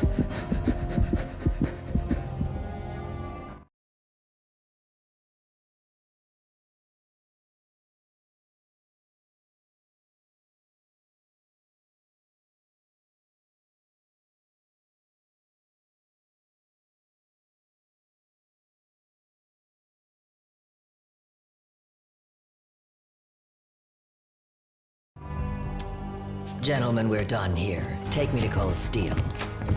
She had just given me an OD of Valkyr. I could feel green fire eating my brains. They turned to steam. They did a fade on me. I'd never had a chance. The witch had got me just as sure as if she put a gun to my head and pulled the trigger. The shadows rushed me. Bruised mugshot faces hungry for revenge. They knew my weak spots and closed in for the kill. The floor turned into a vortex of green blood. I fell. The flesh of fallen angels.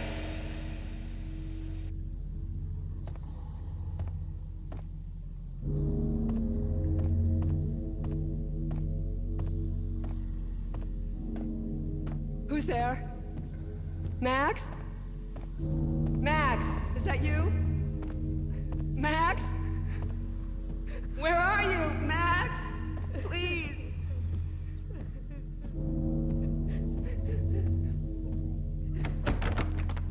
No, please, Max, no. I'm sorry. Please don't, Max, no, please. Max? Where are you, Max? Please. The letter was staring at me. There was something disturbingly familiar about the letter before me. The handwriting was all pretty curves. You're in a graphic novel. The truth split my skull open, a glaring green light washing the lies away. All of my past was just fragmented still shots, words hanging in the air like balloons. I was in a graphic novel. Funny as hell. It was the most horrible thing I could think of. Bartender is shiny stuff, and dreams are made of stooped necromancers. He sings like a banana wrist, having strayed too close to the constellations on their shaved skulls. There was a bad line in a prank call. Someone spouting insane babble. I couldn't make sense of it.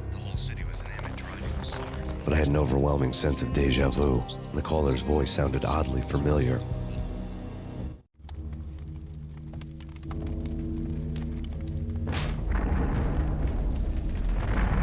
The weird piece of paper looked dangerous.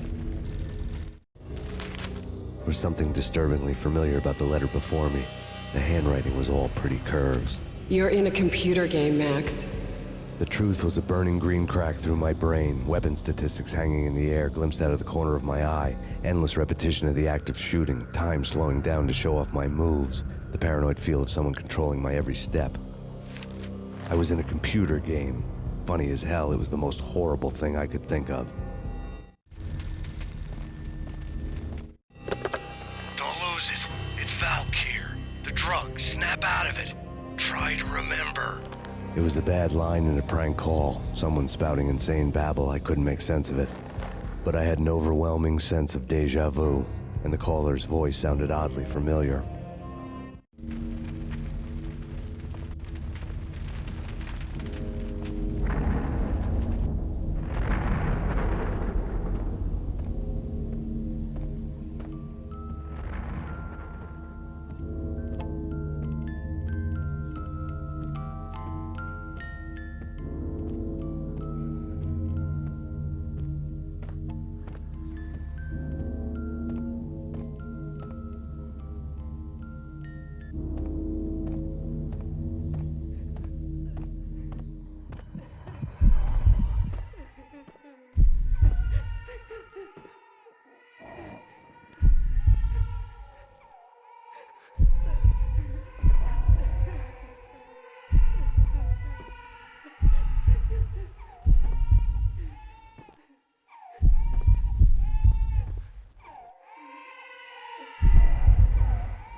Max! No! Max!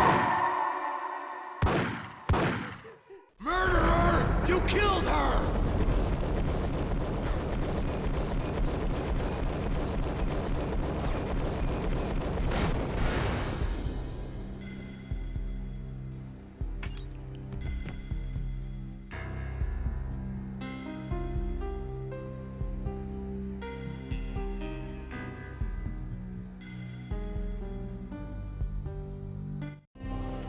Max, something happened at the office today. A strange memo. Something about Vikings. Honey, I gotta run. You can tell me all about it this evening. Have a nice day, darling. The bullet holes were rubies on her chest, blood glowing on her ivory skin. She was so beautiful. The killer was smiling. The flesh of fallen angels. Slowly, the green nightmare faded, leaving dark stains on my soul that would never come off. I felt like flatlining. I was all shook up. I woke up in a cold sweat, sick and tired to the bone, lying in a puddle of my own puke. The hag had said take me to Cold Steel before it had all gone crazy. It was a clue, the only one I had. It took me forever to crawl back to my feet and hit the road, but when I did, I drove straight to Cold Steel Foundry outside the city. There was a whole lot of action around the place for a freezing winter night. Trucks coming and going, men running. I had the drop on the mystery witch. She thought I was dead. I was on her blind side. I was going in. The bad trip had put me in a crazy mood, adrenaline pumping through my aching veins. Staggering on the mill roof in ice and snow and wild wind, I was a ninja. My kung fu was strong. I wasn't kidding anybody. At best, I was Superman on Kryptonite about to fall through a skylight, down to where it was all going down. A half-abandoned industrial area in the middle of nowhere. The factory was a perfect front for any number of illegal activities.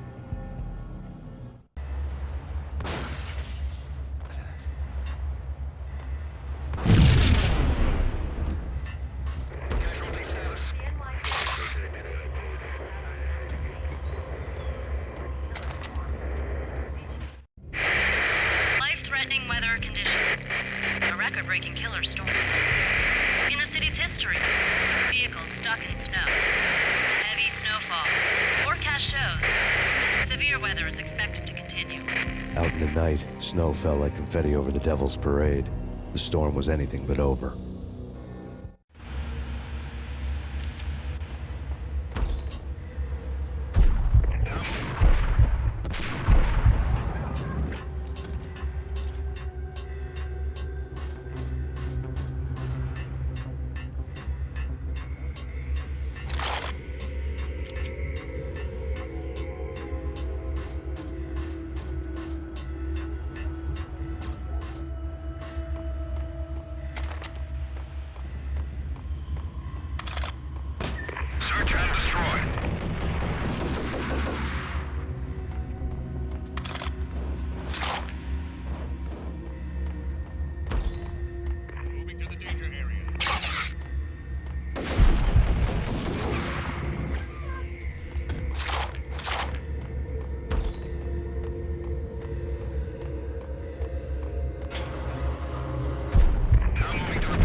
Can you believe it? Shoot to kill.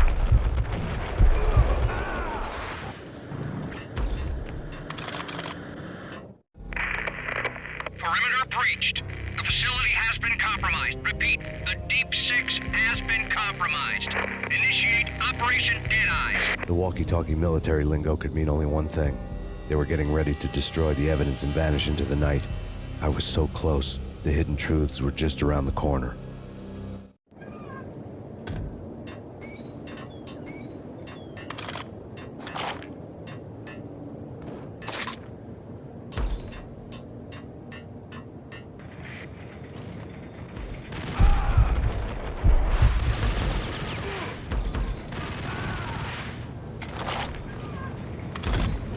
The folder on the table told a grim tale.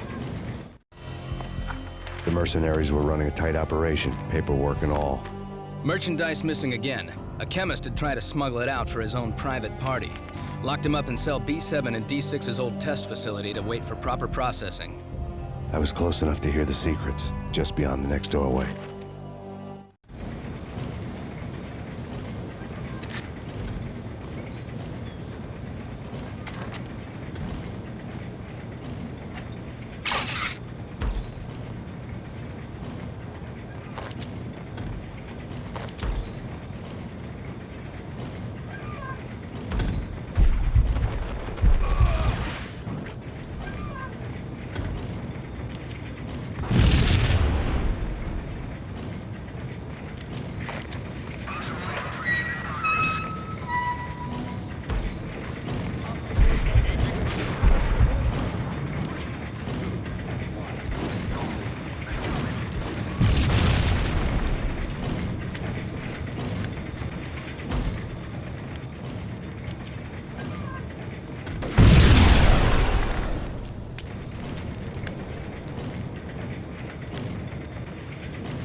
The monitor showed me the way. Processing diagrams filled the control room screens, all but one. An elevator titled D6 on one of the screens, somewhere onwards, past rows of ovens, in the core of the plant.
pursuit of the intruder.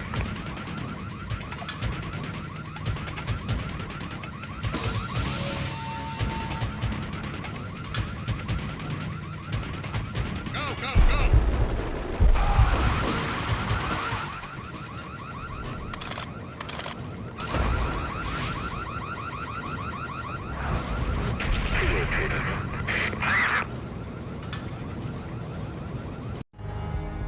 I had taken on the role of the mythic detective, Bogart as Marlowe, or as Sam Spade going after the Maltese Falcon to unravel all the mysteries. Following a path of clues to that final revelation, even if it would take me down to the cold, cavernous depths of a grave. You can't do this! My men are still inside! Do you have any idea why this is called Operation Dead Eyes?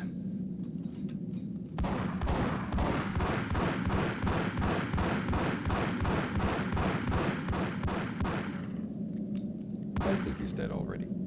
Let's do it.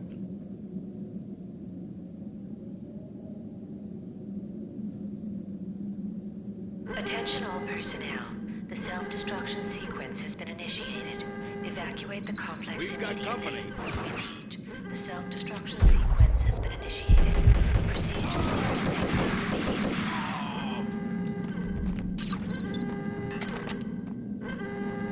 I had seen the logo on the floor before. There was an old army bunker under the steel mill. I knew the military plaque on the floor. I had seen 1,000 variations of the insignia on crumbling brick walls everywhere in the city. The sword replaced by a syringe. Project Valhalla, V for Valkyr, V for Valhalla. All of a sudden it read like a crackpot conspiracy theory.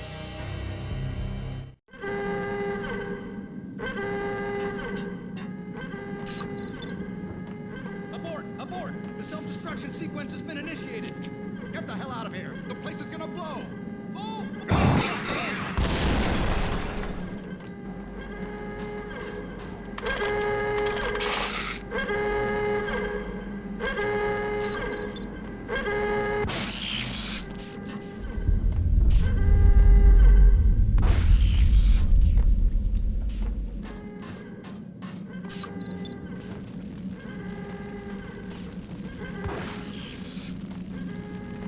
Attention all personnel. The self-destruction sequence has been initiated. Proceed. The chemist had been using the workstation when he died. The half-life of the lab rat had ended online, his password blinking on the screen. 665, the neighbor of the beast.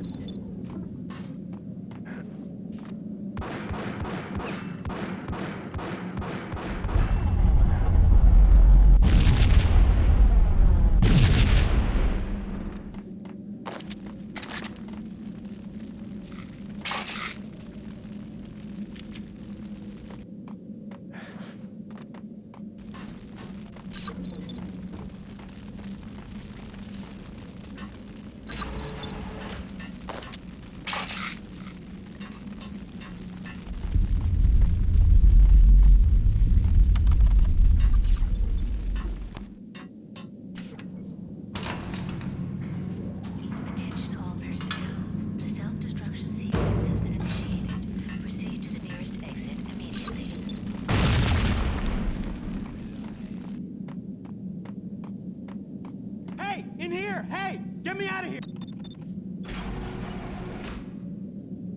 Thanks. I thought I was gonna die in there for sure. I need you to get me through the decontamination chamber airlock. You're crazy! No way! The place is blowing up, for Christ's sakes! Either that or back to the cell. Your choice. Okay, okay, I'll do it. I'll do it.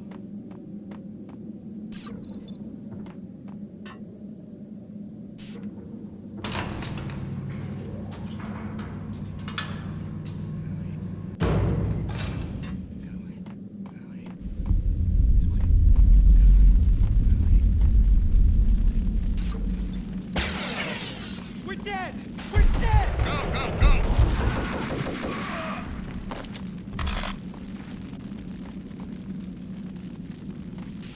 Attention all personnel.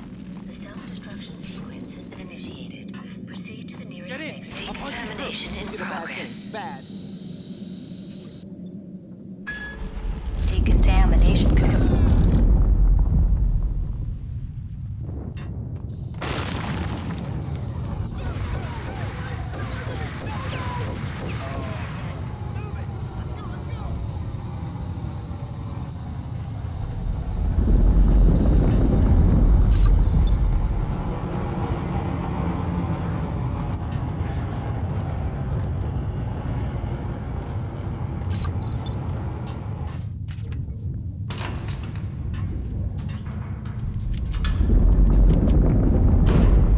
I was caught in the middle of the deadly web that was the Valkyr case.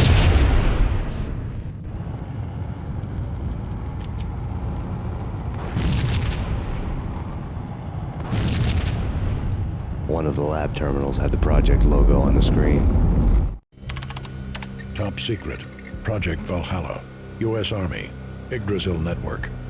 Valhalla, the otherworldly place in Norse mythology where the bravest heroes spent their afterlife feasting and fighting forever, their wounds miraculously healed night after night.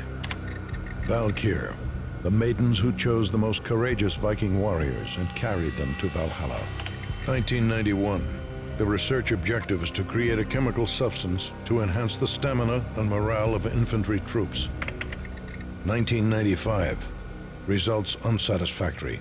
Project canceled. Someone had decided to continue the sick experiment unauthorized. Project compromised. Data leak. Fix the damage by any means necessary. Security clearance red. Authorized by the project lead. Field test. Double the dosage for all the remaining test subjects. Observe and record the subject's behavior in an urban setting. The drop-off point was my old address in New Jersey. The file dated 3 years ago. Just when you thought you had reached the deepest depths of horror, it suddenly got worse. How to turn off that small voice inside your head that started to whisper that you should be glad that now, if not before, your revenge was justifiable on any conceivable moral scale. That small voice proved, beyond any doubt, that I was damned. The dagger-heeled woman had come and gone a long time ago. There was nothing more for me here. The bunker's name was acting as a self-fulfilling prophecy.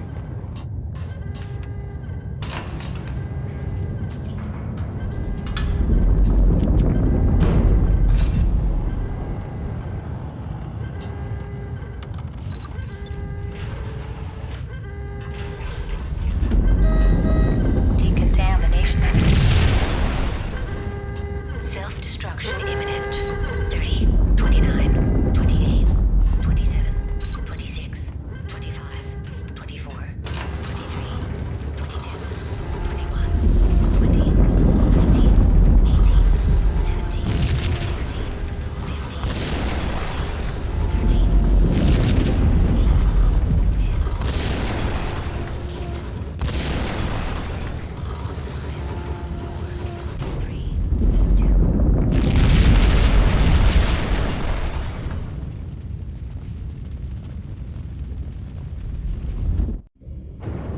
Piece together a jigsaw, and the final picture is you finishing that same puzzle.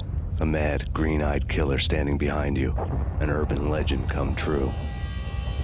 The Project Valhalla test subjects had been the mad junkies who had murdered my loved ones. The rest was simple body count math. It all pointed to her. Ms. Valkyr. The factory went up in a fiery inferno behind me. All my leads were dead, turned to smoke and dust. I had lost my way. I hadn't slept in a million years.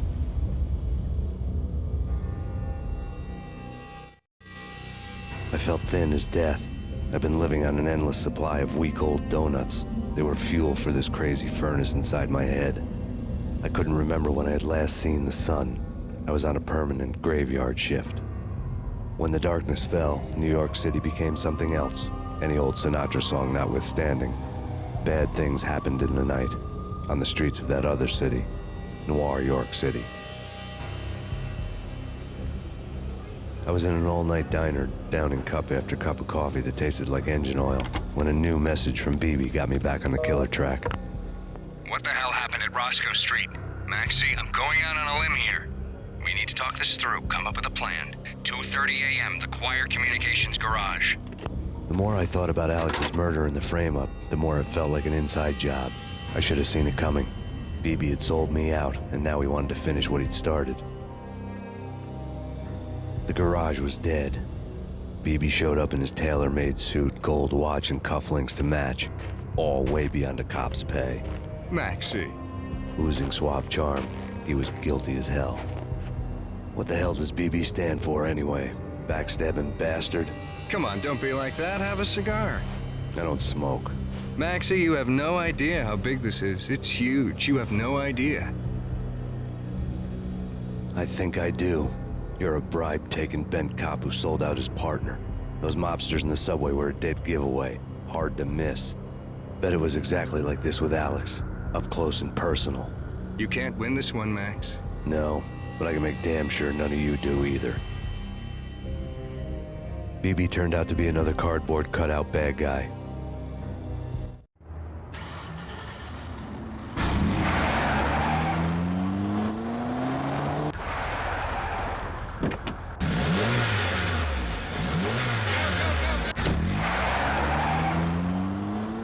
A bad cop on the take. A cowardly right-hand man fleeing from the scene, leaving his paid thugs to do his dirty work.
Reports of a fire at the Punchinello Manor in Westchester. The manor is the home of Angelo Punchinello, the alleged head of the Punchinello crime family. The police are now saying, contrary to their earlier statements, that Max Payne is still alive and at large. He continues his vendetta against the Mafia, of which this last act of arson is attributed to. I had no recollection of setting any fires, but I did remember the flames.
payphone started to ring.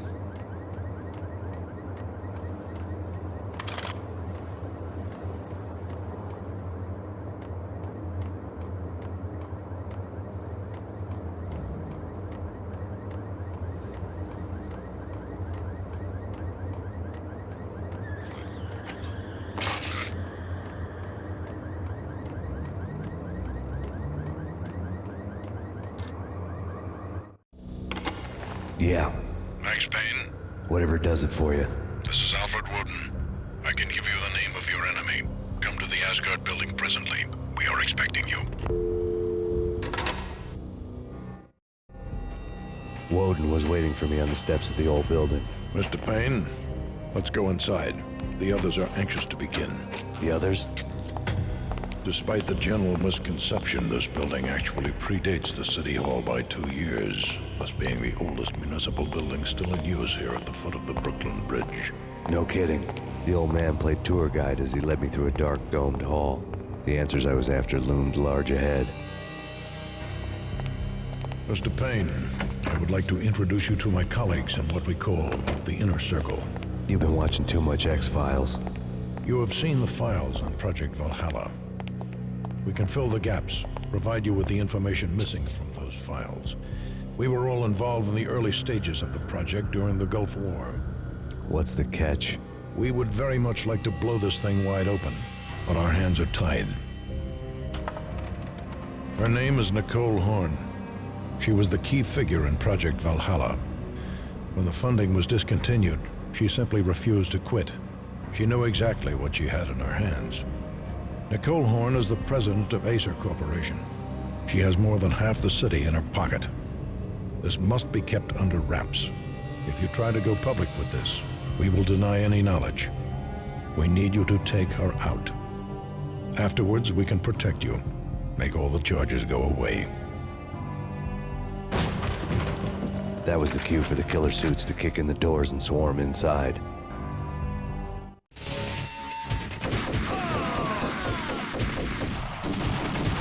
It was an impressive floor show, but I decided to leave early anyway. It was only a one-story fall. Lucky me.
One of the monitors showed what was left of the Inner Circle. On screen, the so-called corpse of Alfred Woden stood up, miraculously waking from his dirt nap, looking smug among his dead pals. In the land of the blind, the one-eyed man is king. I didn't know how he'd pulled it off, but it was a pretty slick way to get out of all his promises. Most of what he had said fit too well to be a load of crap.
And what is your answer to those saying that he is actually providing a service long overdue to the city? This crusade nonsense has gone too far. He's out of control. It must stop. He will be stopped.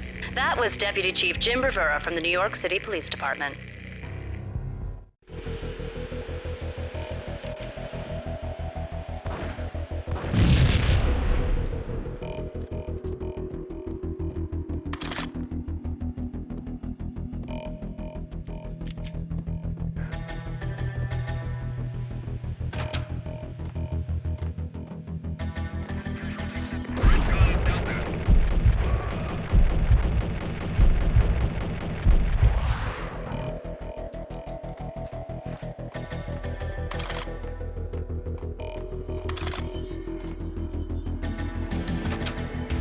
A videotape lay on the desk. Nicole Horn had blackmailed the inner circle into silence. The tape came with a curt extortion note on a piece of expensive paper. I remembered Candy Dawn taping her clients in action on the side, selling the tapes to the highest bidder. I was sure that kinky sex was nowhere near Alfred Woden's worst sin. But I had a feeling that when this was over, any collateral would come in handy. Woden had left me a present.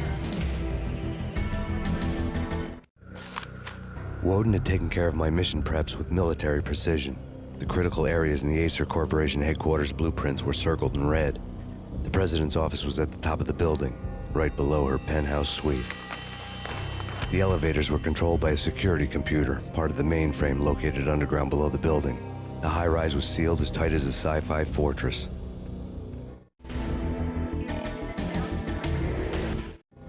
Nothing seems to stop Acer Corporation's phenomenal victory march. Incredibly, the stocks are still rocketing. Worried experts already see a danger in the company's success.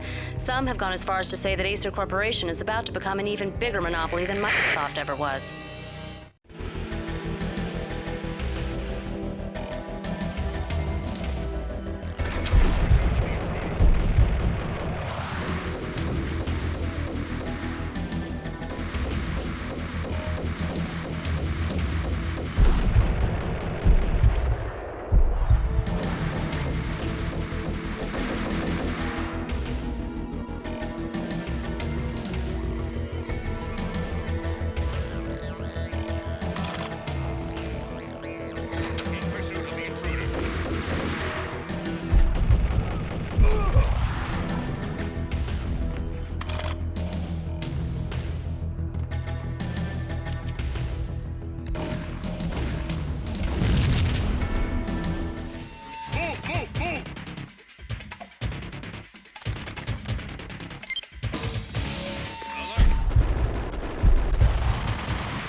I dreamed of revenge.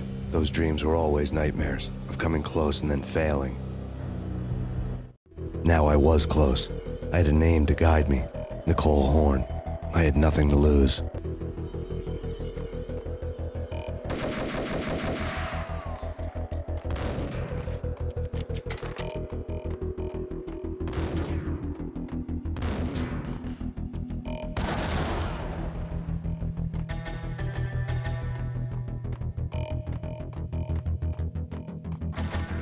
The Inner Circle had quite a track record. Project Valhalla had not been the only thing the Inner Circle had been involved in. There were rows of cabinets full of files. The Serpentine Secret Society went back a long way, always pulling strings from the shadows. I couldn't say I was sorry. Woden's move in some Byzantine power game had cut the Circle's membership roster to 1. The old man wanted me on cleanup duty. It was my mess, too.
You've seen one, you've seen them all.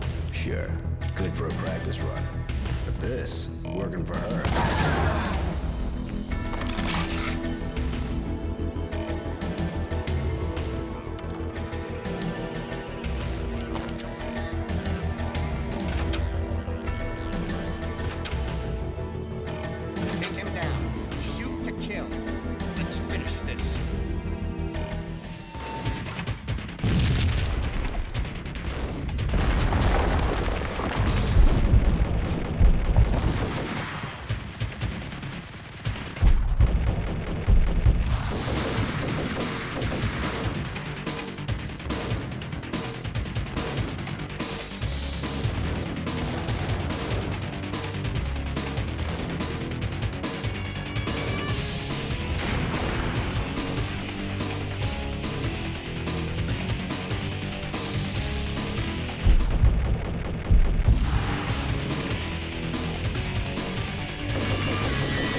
Mine wasn't the most original approach to the problem. It wasn't as if it hadn't all been done before. An eye for an eye, the first principle of revenge. Old as dirt, still going strong. The cardinal rule in going after someone with an intention to kill was not to make it personal, which it almost always ended up being anyway.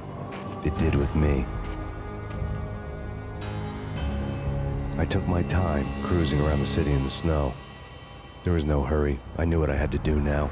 I took my time, thinking about it, building up the rage. When I was ready, I parked the stolen wheels at the front entrance of the Acer Corporation headquarters. Got out, got in, got cracking. I had a bullet with Nicole Horn's name on it. I had 10,000 bullets with the hag's name on them. She had ultra-high-tech security systems, enough mercenaries and weaponry to start World War III. There was no fear. New York disappeared behind a veil of snow. I had crossed the threshold. This was her domain, sleek and sexy and soulless, all glass and steel. A place of color-coded security keycards, metal detectors, and surveillance systems.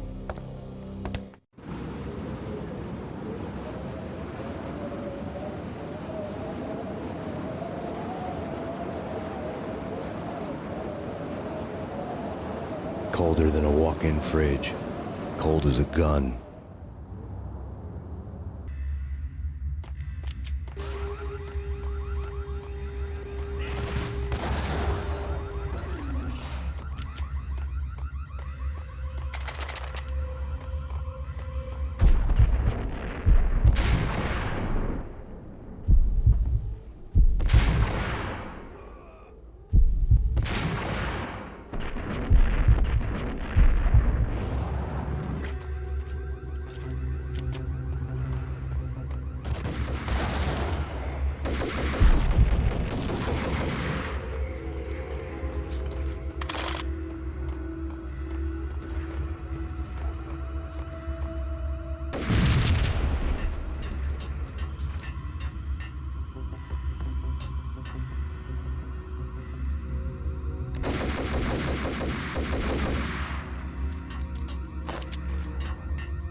Looking good.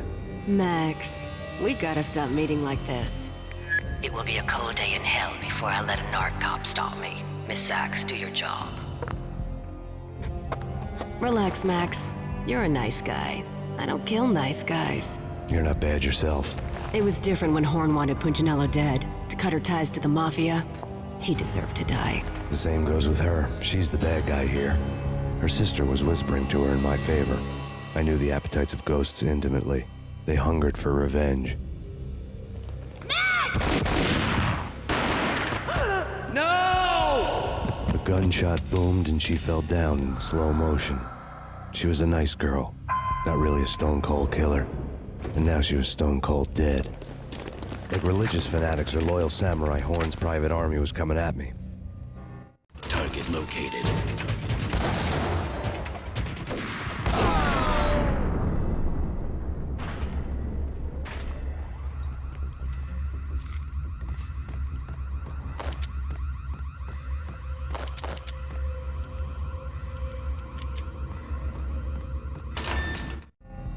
When the elevator came back down, Mona was gone. There was a lot of blood, but no body.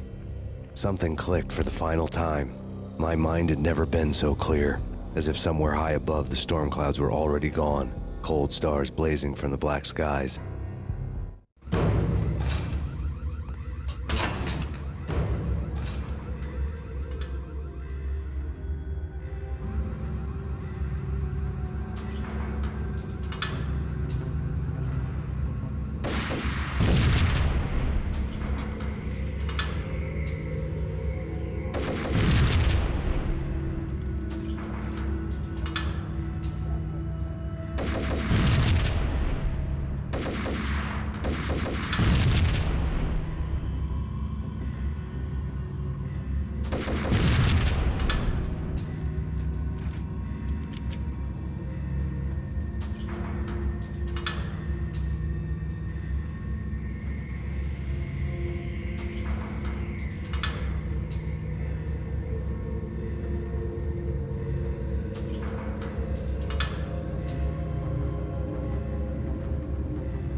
Movies. What the hell?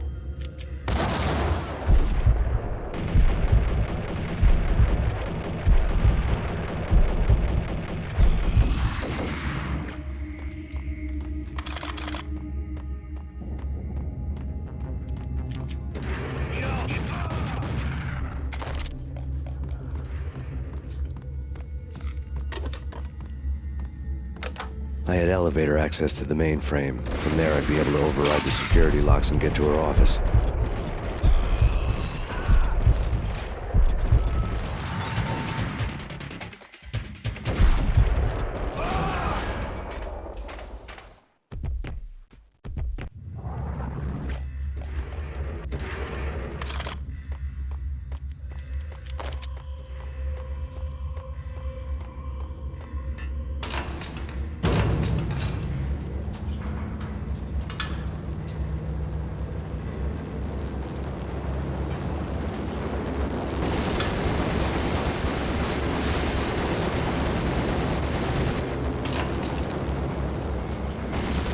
The unmarked chopper was Horn's pet guardian, inhuman and flawless. It was stalking me.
All Horn's locks were now offline. All bets were off. The elevator would take me all the way up.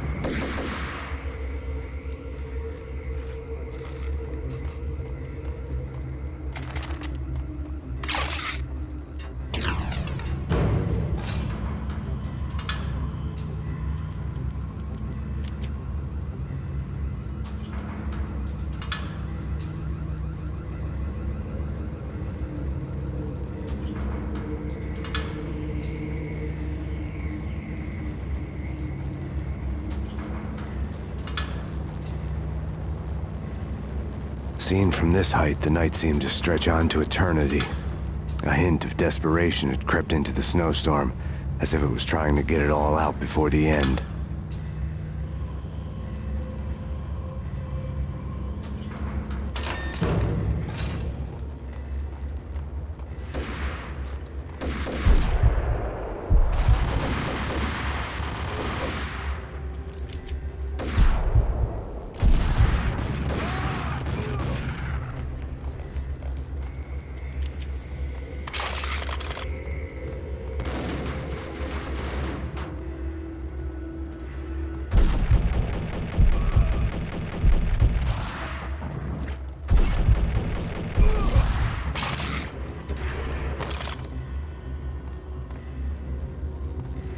Horn's personal computer was on. Next to the printer was a neat stack of expensive paper. Hacking through Horn's computer would have unearthed files of criminal plans, strategies for world domination, spy helicopter reports, illegal wiretap recordings, internet porno, all of the above. Take your pick. I really didn't care anymore. I had seen too much of it already.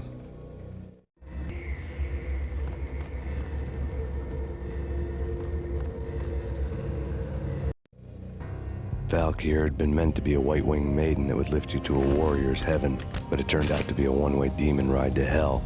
The devil was in the drug. I knew. I had met him.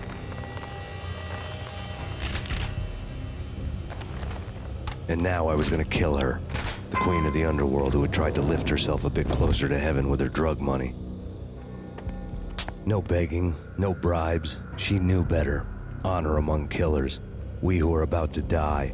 Both of us knew how this would end, in pain and suffering. All this because your wife stuck her nose into things that were none of her business. The cops were coming to take me away. The sirens were like a bad conscience I couldn't shake. It's ridiculous you've made it this far. You won't be alive when they get here. Stop him!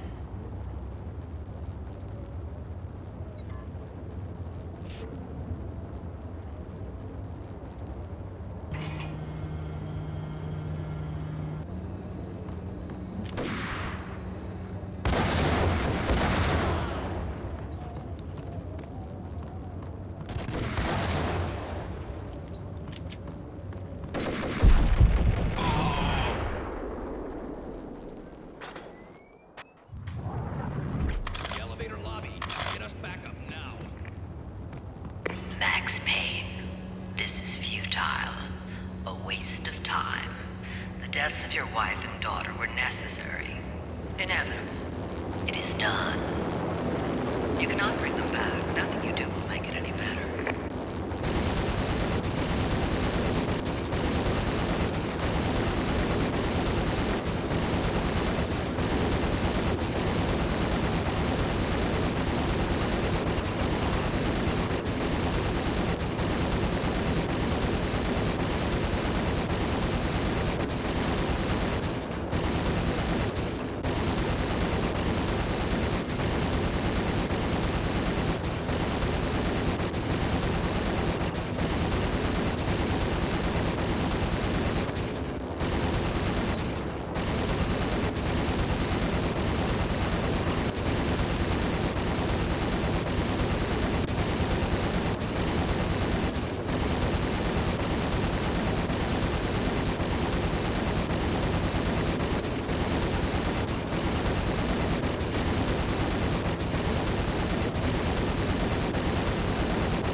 You are fighting a losing battle.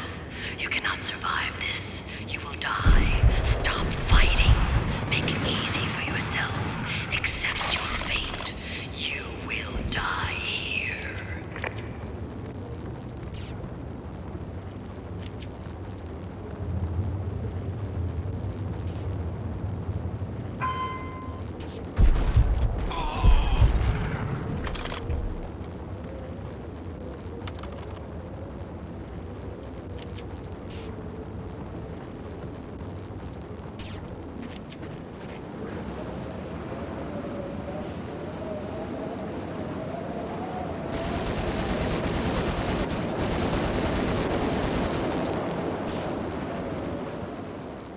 Max Payne, face it. You are up against an unbeatable force. You have already lost. You have lost. Only death will set you free from your pain. Accept it. Surrender. Give up.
What do you mean he's unstoppable?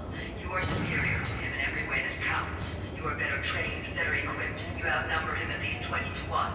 Do your job.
Roger that. Attempting to land now. It's gonna be tricky.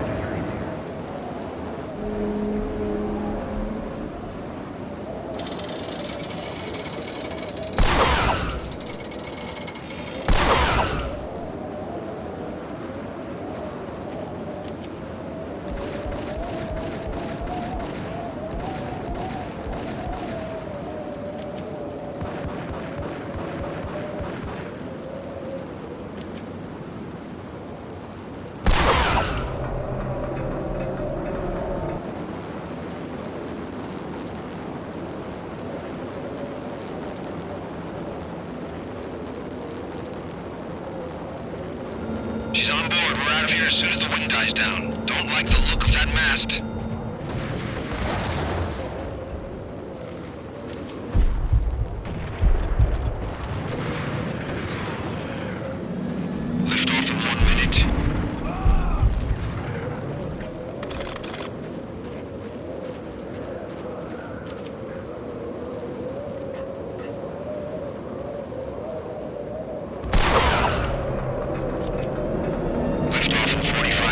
Bowels.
They were all dead. The final gunshot was an exclamation mark to everything that had led to this point. I released my finger from the trigger. And then it was all over. The storm seemed to lose its frenzy. The ragged clouds gave way to the stars above. Max Payne, this is Deputy Chief Jim Bravura from the NYPD. We've got the building surrounded. Throw down your weapons and lie down with your hands behind your head. A bit closer to heaven.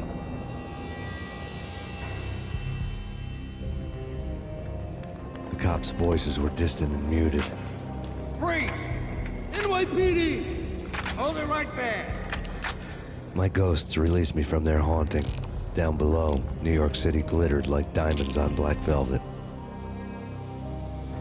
You gave us one hell of a ride.